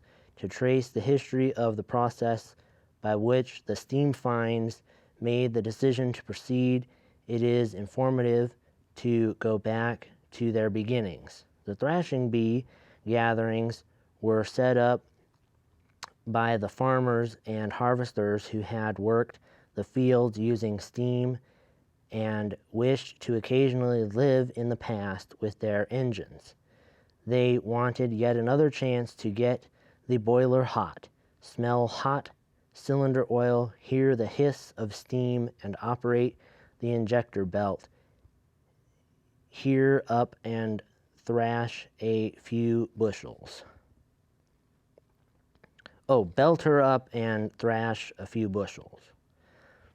And of course, there was a camaraderie and renewing of friendships at the gatherings, not to mention the showing off of the latest acquisition or restoration, the exchange of ideas, the telling of stories, and the great feeds that came with the events. Thrashing bees began to become popular about 3 decades later, or the late 1940s, early 1950s.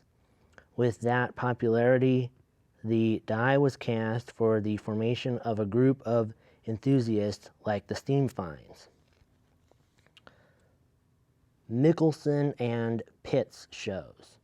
2 thrashing bees of particular relevance to our story were those held by Harvey Michelson and Rodney Pitts, 2 individuals who played significant roles in the establishment of Western Antique Power, Inc.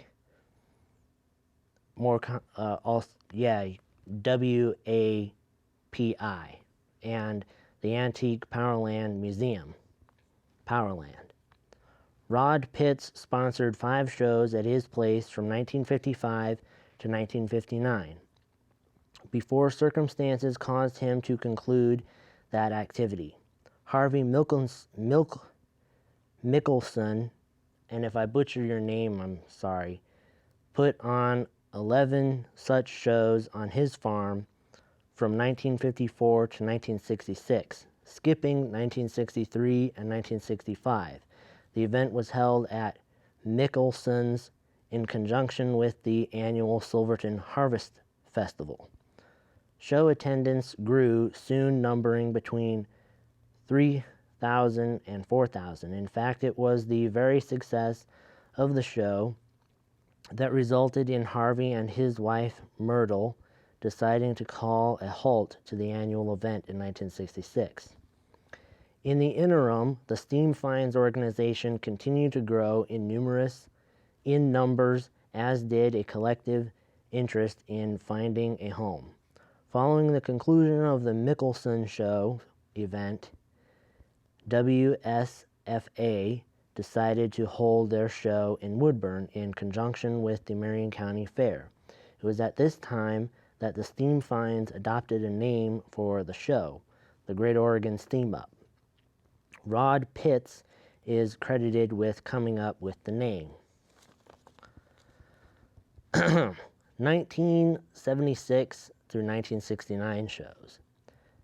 After an unsatisfying relationship between North Marion Development Corporation, NMDC, and Western Steam Finds for the shows in years 67 through 69, Steam Finds held a meeting at Michelson's, and it was decided then and there that what was needed for the Steam Up was a permanent location owned by a corporation to be set up for that purpose. Steps leading to Powerland. Frank Petzel owned 62 acres in Brooks and was interested in leasing part of the land to the Steam Up Group, that by this time was being organized as Western Antique Power, Inc. He would be able to farm part of his property and lease some of his land. A zone change from farmland to recreation was necessary. A Portland attorney and a WSFA member, Lemur Toozy, recommended that a for-profit corporation be set up and shares sold to raise funds that would be needed for operations. The $1,000 needed to file for incorporation was made available by individual members in exchange for future shares. The certificate of incorporation was received December 17, 1969, thus establishing an official birthday for Powerland. Zoning was changed and the Petzels and WAPI signed a lease in 1971. Fast forward, steam ups continued annually and have been held on this site since 1970. In March 2001, Antique Powerland Museum Association, Inc., an Oregon nonprofit organization, was formed to manage, develop, and fund Antique Powerland under long-term agreements with Western Antique Power, Inc. The number of partner museums and organizations continue to grow, and they all work collaboratively to present the Great Oregon Steam Up. So there you go, the background and history on Antique Powerland, the Great Oregon Steam Up, and all of their clubs and museums. Basically, that's the antithesis, the beginning point. So now, without further ado, I'll jump into the history and background of Oliver, Hart-Parr, Cletrac, Nicholas and Shepard, White Motor Company, and later AGCO. So I thought that this was a really good introduction that they published here in the program for the Steam Up this year, so I'll just read that. The Oliver Farm Equipment Corporation was created in 1929 by the merger of 4 companies: Oliver Chilled Plow Company, Hart-Parr Company, Nicholas and Shepard Company, and American Seeding Machine Company. We'll get into that a little bit later. James Oliver, a Scottish immigrant, invented the chilled plow in 1855 and opened the South Bend Iron Works in Indiana in 1868. Beginning in 1930 with an Oliver 1828 tractor, the range developed to over 100 horsepower diesel-powered machines in the late 1960s. Charles Hart and Charles Parr designed their first engine while engineering students at the University of Wisconsin, beginning in 1901. They built a series of large horizontal 2-cylinder oil-cooled traction engines. Hart-Parr is credited as the first to use the term tractor in their sales advertising and one of the first to operate training schools for operators of their equipment. By 1918, the heavyweight designs of tractor gave way to lightweight designs of 2- and 4-cylinder tractor. Lightweight tractors on display at Antique Powerland include 1224, 1836, and 2844 models. Now, okay, it's worth mentioning here that in the early days of Hart-Parr, they didn't necessarily have model numbers. So these are the drawbar and flywheel numbers, what they're rated at. So sometimes when I say some numbers, they might be the model number, sometimes it's like I said, sometimes it's the drawbar rating and the flywheel rating combined. So just keep that in mind. The Nicholas and Shepard Co. dates back to the 1848 blacksmith shop of John Nicholas at Battle Creek, Michigan. the company was well known for high quality steam traction engines and the range of Red River special thrashing machines. 2 Nicholas and Shepherd steamers can be seen at Antique Powerland. Gas tractor development began in 1911, but they continued building steam tractors as late as 1927. The Cleveland Tractor Co. built a range of Cletrac crawler tractors between 1917 and 1944, at which point the company was purchased by Oliver Corporation. One of the early F model tractors is on display at Antique Powerland. Oliver Corporation operated until 1960 when it was acquired by the White Motor Corporation. And we'll get into that a little bit later.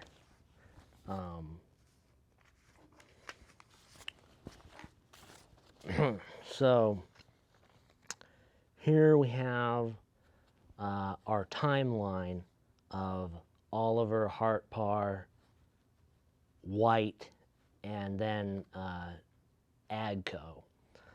And I'll mention really quickly that all of my notes are from the book entitled A Guide to Hartpar, Oliver, and White Farm Tractors, 1901 through 1996 by Larry Gay. And it's a pretty good book. I have it at home, and my dad got it for me last Christmas. You might have seen it on CCTV because I talked about it like once before, but didn't really get into anything like this. Anyways, it's published by the American Society of Agricultural Engineers, and you can find them at 2950 Nelis Road, St. Joseph, Michigan.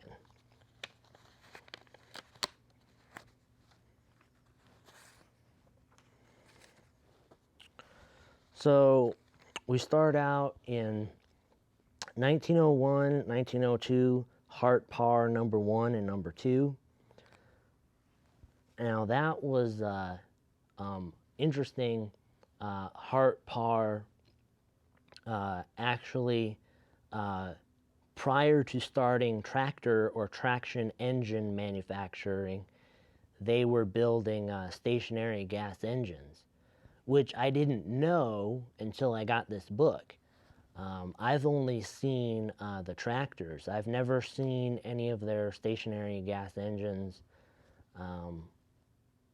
Hey, if you've seen one, or if you've got one, know someone that has one, you know, hit me up on Facebook. I'm at Kerry Peck, and I'd love to see it. So anyways, 1903 through 1906, Hartpar number 3, and Hartpar 1730.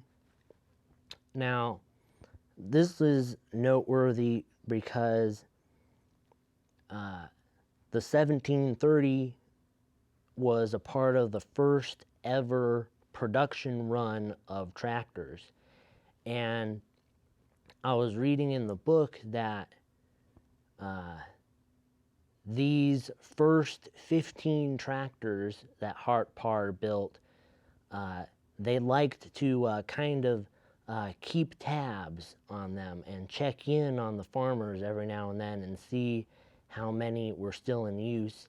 And I think it was in 1925, there were 7 of them still in use.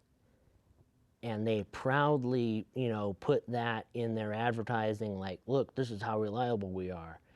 And by like 1927, there was only 5 of them still in use. So that's pretty good. Anyways, moving on. Then we have 1911 or 1912 Hartpar 6100. And this is noted in the book as being the largest tractor that Hartpar ever built. And they don't know what it was used for, and it's not mentioned anywhere in any listings of serial numbers, so we can only assume that it was experimental or for one specific purpose. I should jump back a little bit to 1905.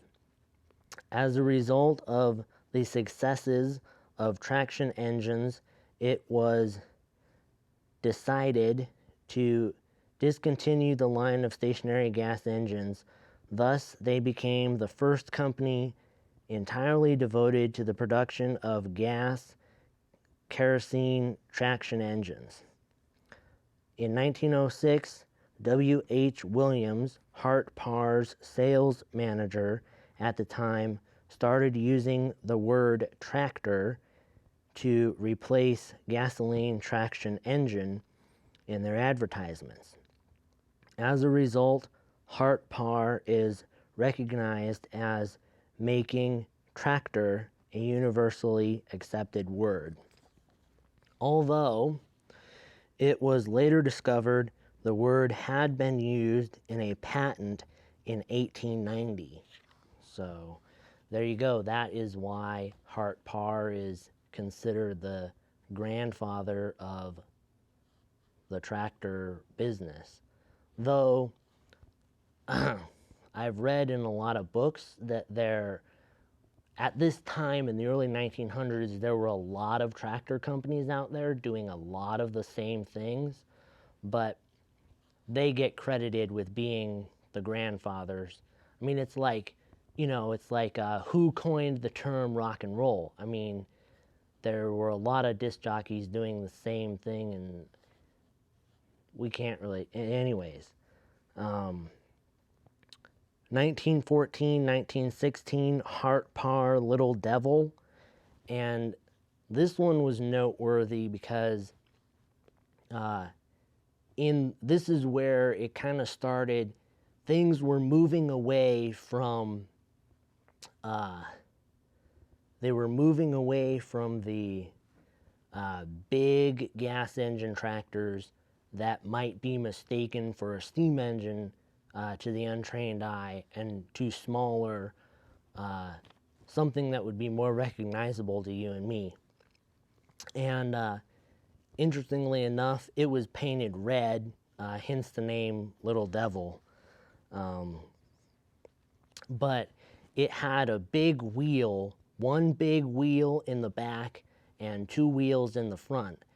And this caused it to be, it had a lot of stability problems, so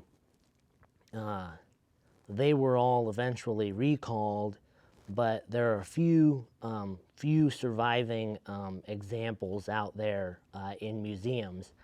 I think there's one in the museum back in Charles City.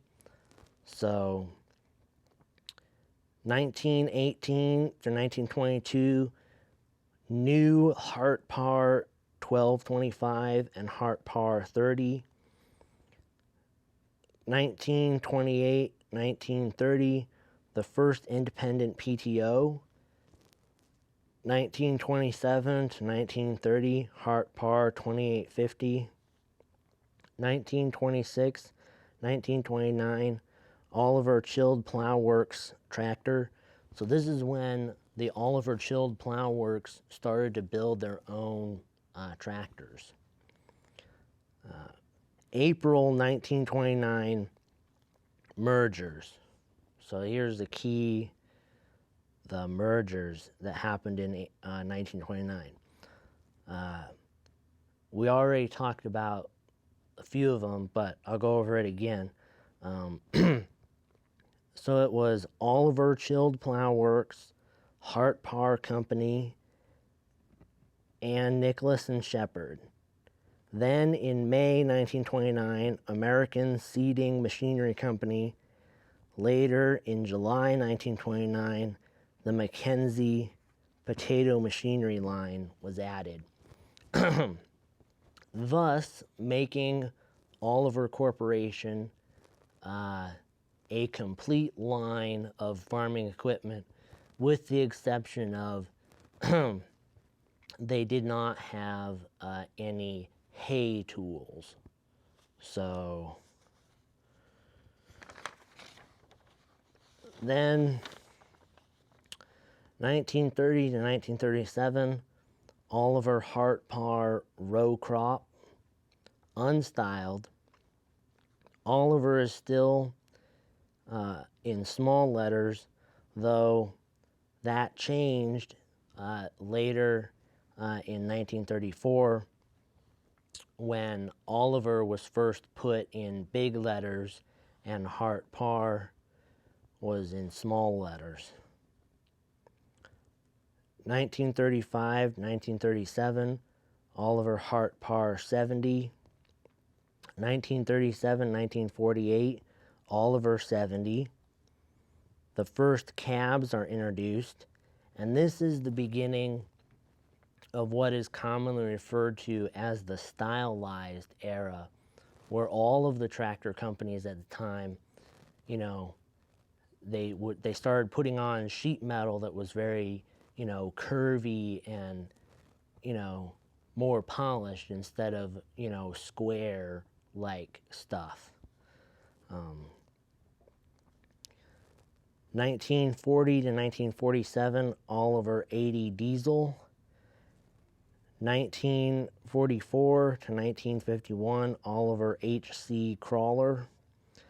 And so this is where Cletrac comes in. They were bought out by Oliver and they started producing their own crawlers.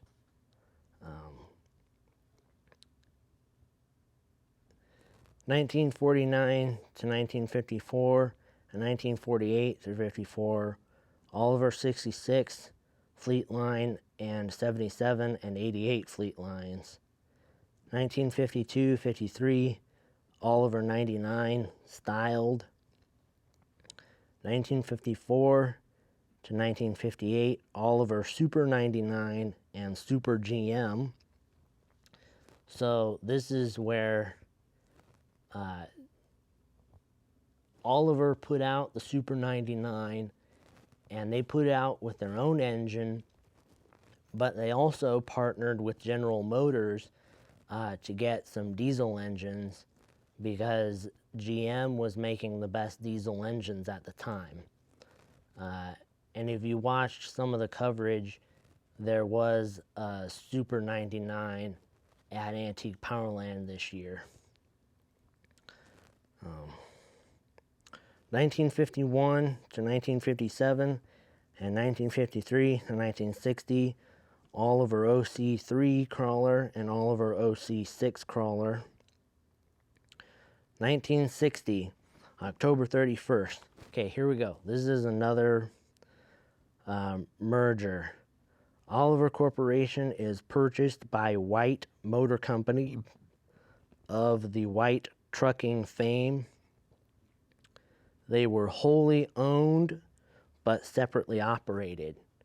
So they were owned by White Motor Company, but they still operated under their own power. They were controlled by White Motor Company. White is not anywhere on the Olivers yet. They're still Olivers.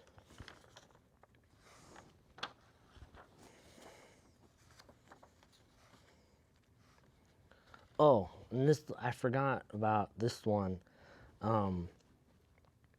So, if you ever wanted to know the story about how Oliver got its famous Oliver green and red trim color scheme, this was how they did it. They had a vote at the state fairs. Visitors to the Oliver display at the 1937 state fairs voted for their favorite color combination from 6 examples on display. Green with red trim, green with orange trim, red with aluminum trim, yellow with black trim, gold with orange trim, and ivory with gold trim.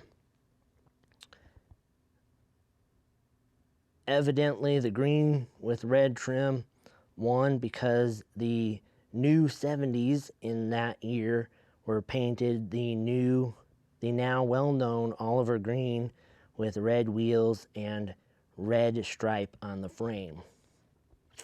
So that was pretty interesting. 1962 to 1964, first front-wheel drive tractors are introduced. 1964 to 1969, and 1964, 1967, Oliver 1650, 1850, and 1950. Now, so somewhere in there, little rabbit trail, somewhere in there, Oliver acquired Cockshut, and they were producing tractors in Canada primarily. And a Cockshut model 1950 is the same as an Oliver model 1950, except the Cockshut 1950 is painted red with white, and an Oliver 1950 is green and white. So there's how the Cockshut ties in with it.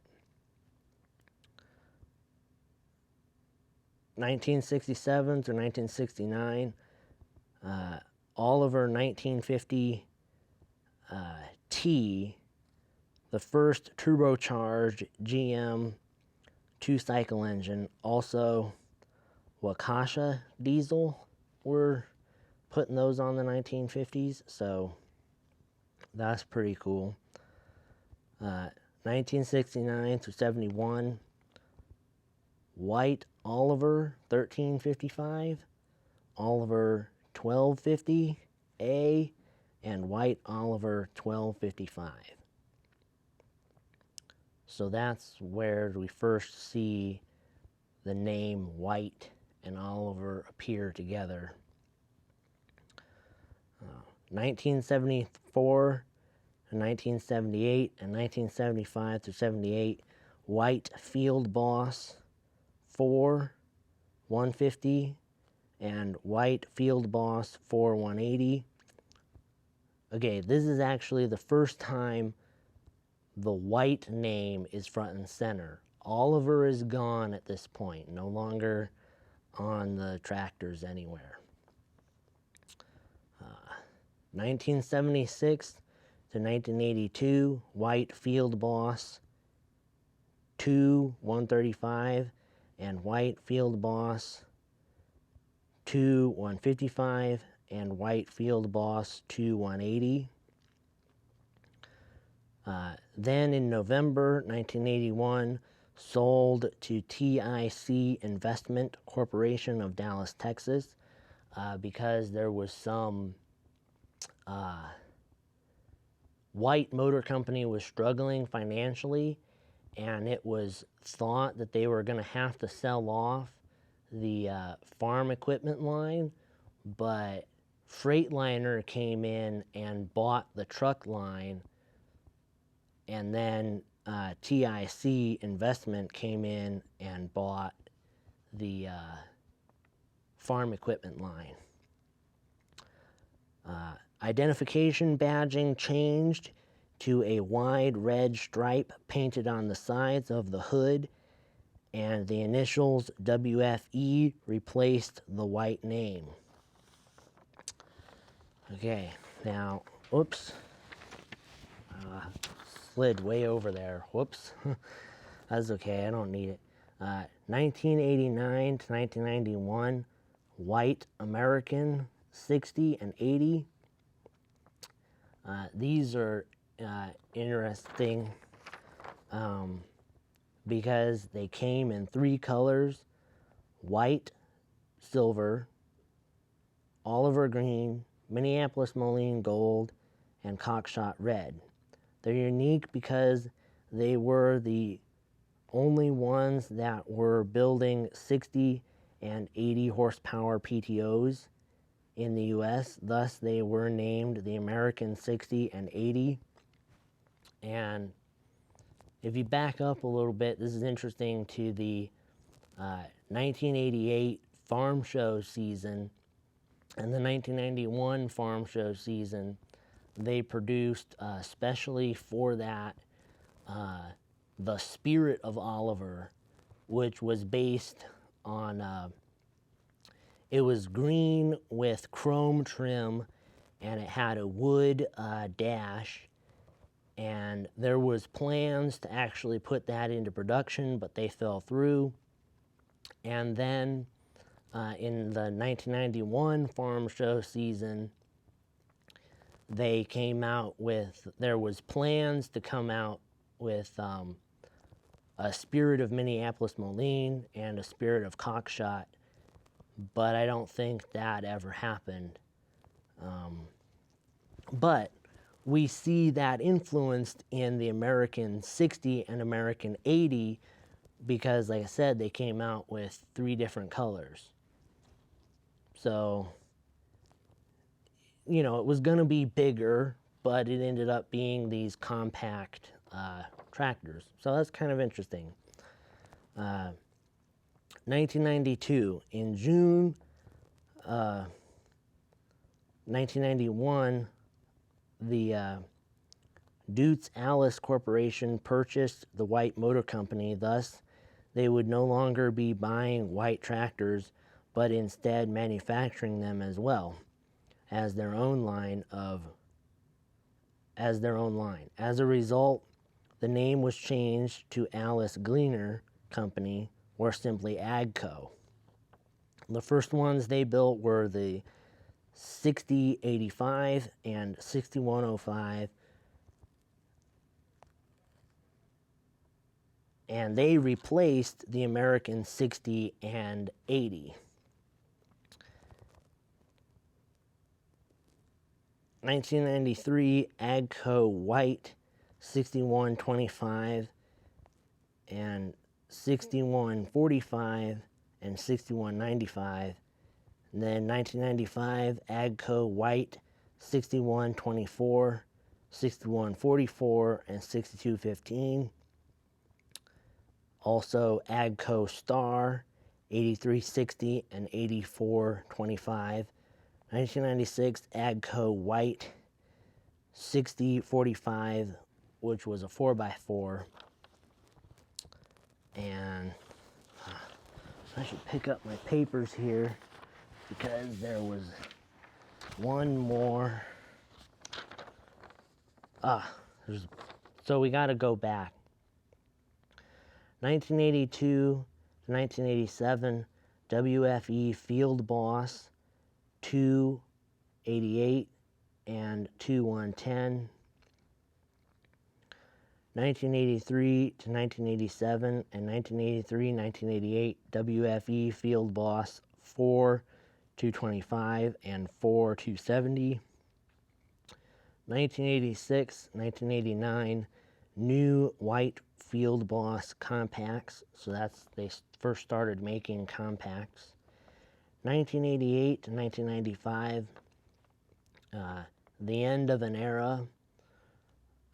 Early in 1988, White New Idea announced plans to relocate the assembly and painting of White line of tractors to their plant in Coldwater, Ohio. Thus, the last tractor assembled at the Charles City plant was a White 100 on March 25th, 1988. Okay, here's where we get to the Spirit of Oliver. 1988, Spirit of Oliver, built from a White 185, but was painted Oliver green with gold and white trim and accented with a chrome muffler and wheel rims. Came with a wood dash. A second Spirit of Oliver was built for the 1990 Ag Show season, with plans to add a Spirit of Minneapolis Moline and Cockshot. These were to be built from White 140s. So that is that. And sadly, several years ago, AGCO stopped producing the AGCO Alice. So Alice Chalmers is no more, but AGCO also acquired they also acquired Massey Ferguson, and Massey Ferguson is still being produced, and unfortunately, white tractors are no longer produced. The only thing from white that remains is the white seeding implements. There's a white line of seeding implements out there, as far as I know. So that was pretty much all I had for today. I want to make sure that I thank all of the volunteers at Antique Powerland that put the Great Oregon Steam Up together, because without you, we wouldn't be able to do what we do. And if you want more information about Antique Powerland, go to antiquepowerland.com. And if you want more information about CCTV, I believe that is cctv.org. And both of them are also on Facebook and YouTube. You just gotta look for Antique Powerland and CCTV. And while you're on the CCTV website, you can always find the schedules and find out when the replays for this program will be, and when the replays for episode 1 of our coverage will be as well, if you missed any of it. Also, if you missed any of it, you can always find it on my YouTube channel and watch it at your leisure, wherever you please. So, yeah. With that, as always, everybody, be safe out there with this hobby of collecting and displaying tractors. I hope you enjoyed watching the show, because I enjoyed putting it together. And I would normally end with saying, if it ain't red, leave it in the shed. But like I said in the episode 1, I think I will end with it's fitting. Or wait a minute, I'm not gonna end yet. I almost forgot. I gotta throw out there the upcoming events for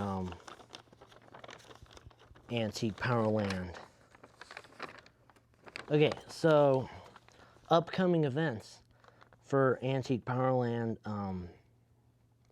August 20th, the Portland chapter of the Buick Club of America will be hosting a Buick car show at Antique Powerland. August 26th and 27th is the big Brooks Truck Show featuring orphan trucks. Whatever, I don't know what that means, but okay. Over 300 trucks converge. Excuse me. Boy, I don't know what that was. Over 300 trucks converge at Antique Powerland. There is a Friday evening night glow where many of the trucks light up, presented by the Oregon Trail chapter of Antique Truck Historical Society and the Pacific Northwest Truck Museum. September 17th, now this you want to circle it on your calendars. September 17th is Family Day, special activities for children, most museums open, and it's free. Now they used to have some sort of event like this that coordinated with the Smithsonian free museum days, but now they're not coordinating.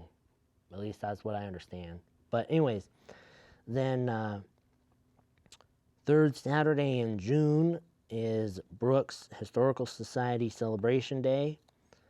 The weekend after Father's Day is Branch 15, the big swap meet for us. So you can mark that on your calendar for next year. And the last weekend in June is the Vintage Car and Motorcycle Museum All Comers Rendezvous. And then don't forget, we will see you next year, July 29th and 30th, and August 5th and 6th for the Great Oregon Steam Up, where the featured tractor will be Rumley and Altman Taylor. Now, with that, I will sign off. And like I said, I would normally say, if it ain't red, leave it in the shed. But I think today it is fitting to say, if it ain't Oliver Green, leave it in the shed. All right, I'll be seeing you on down the road. Have a good day.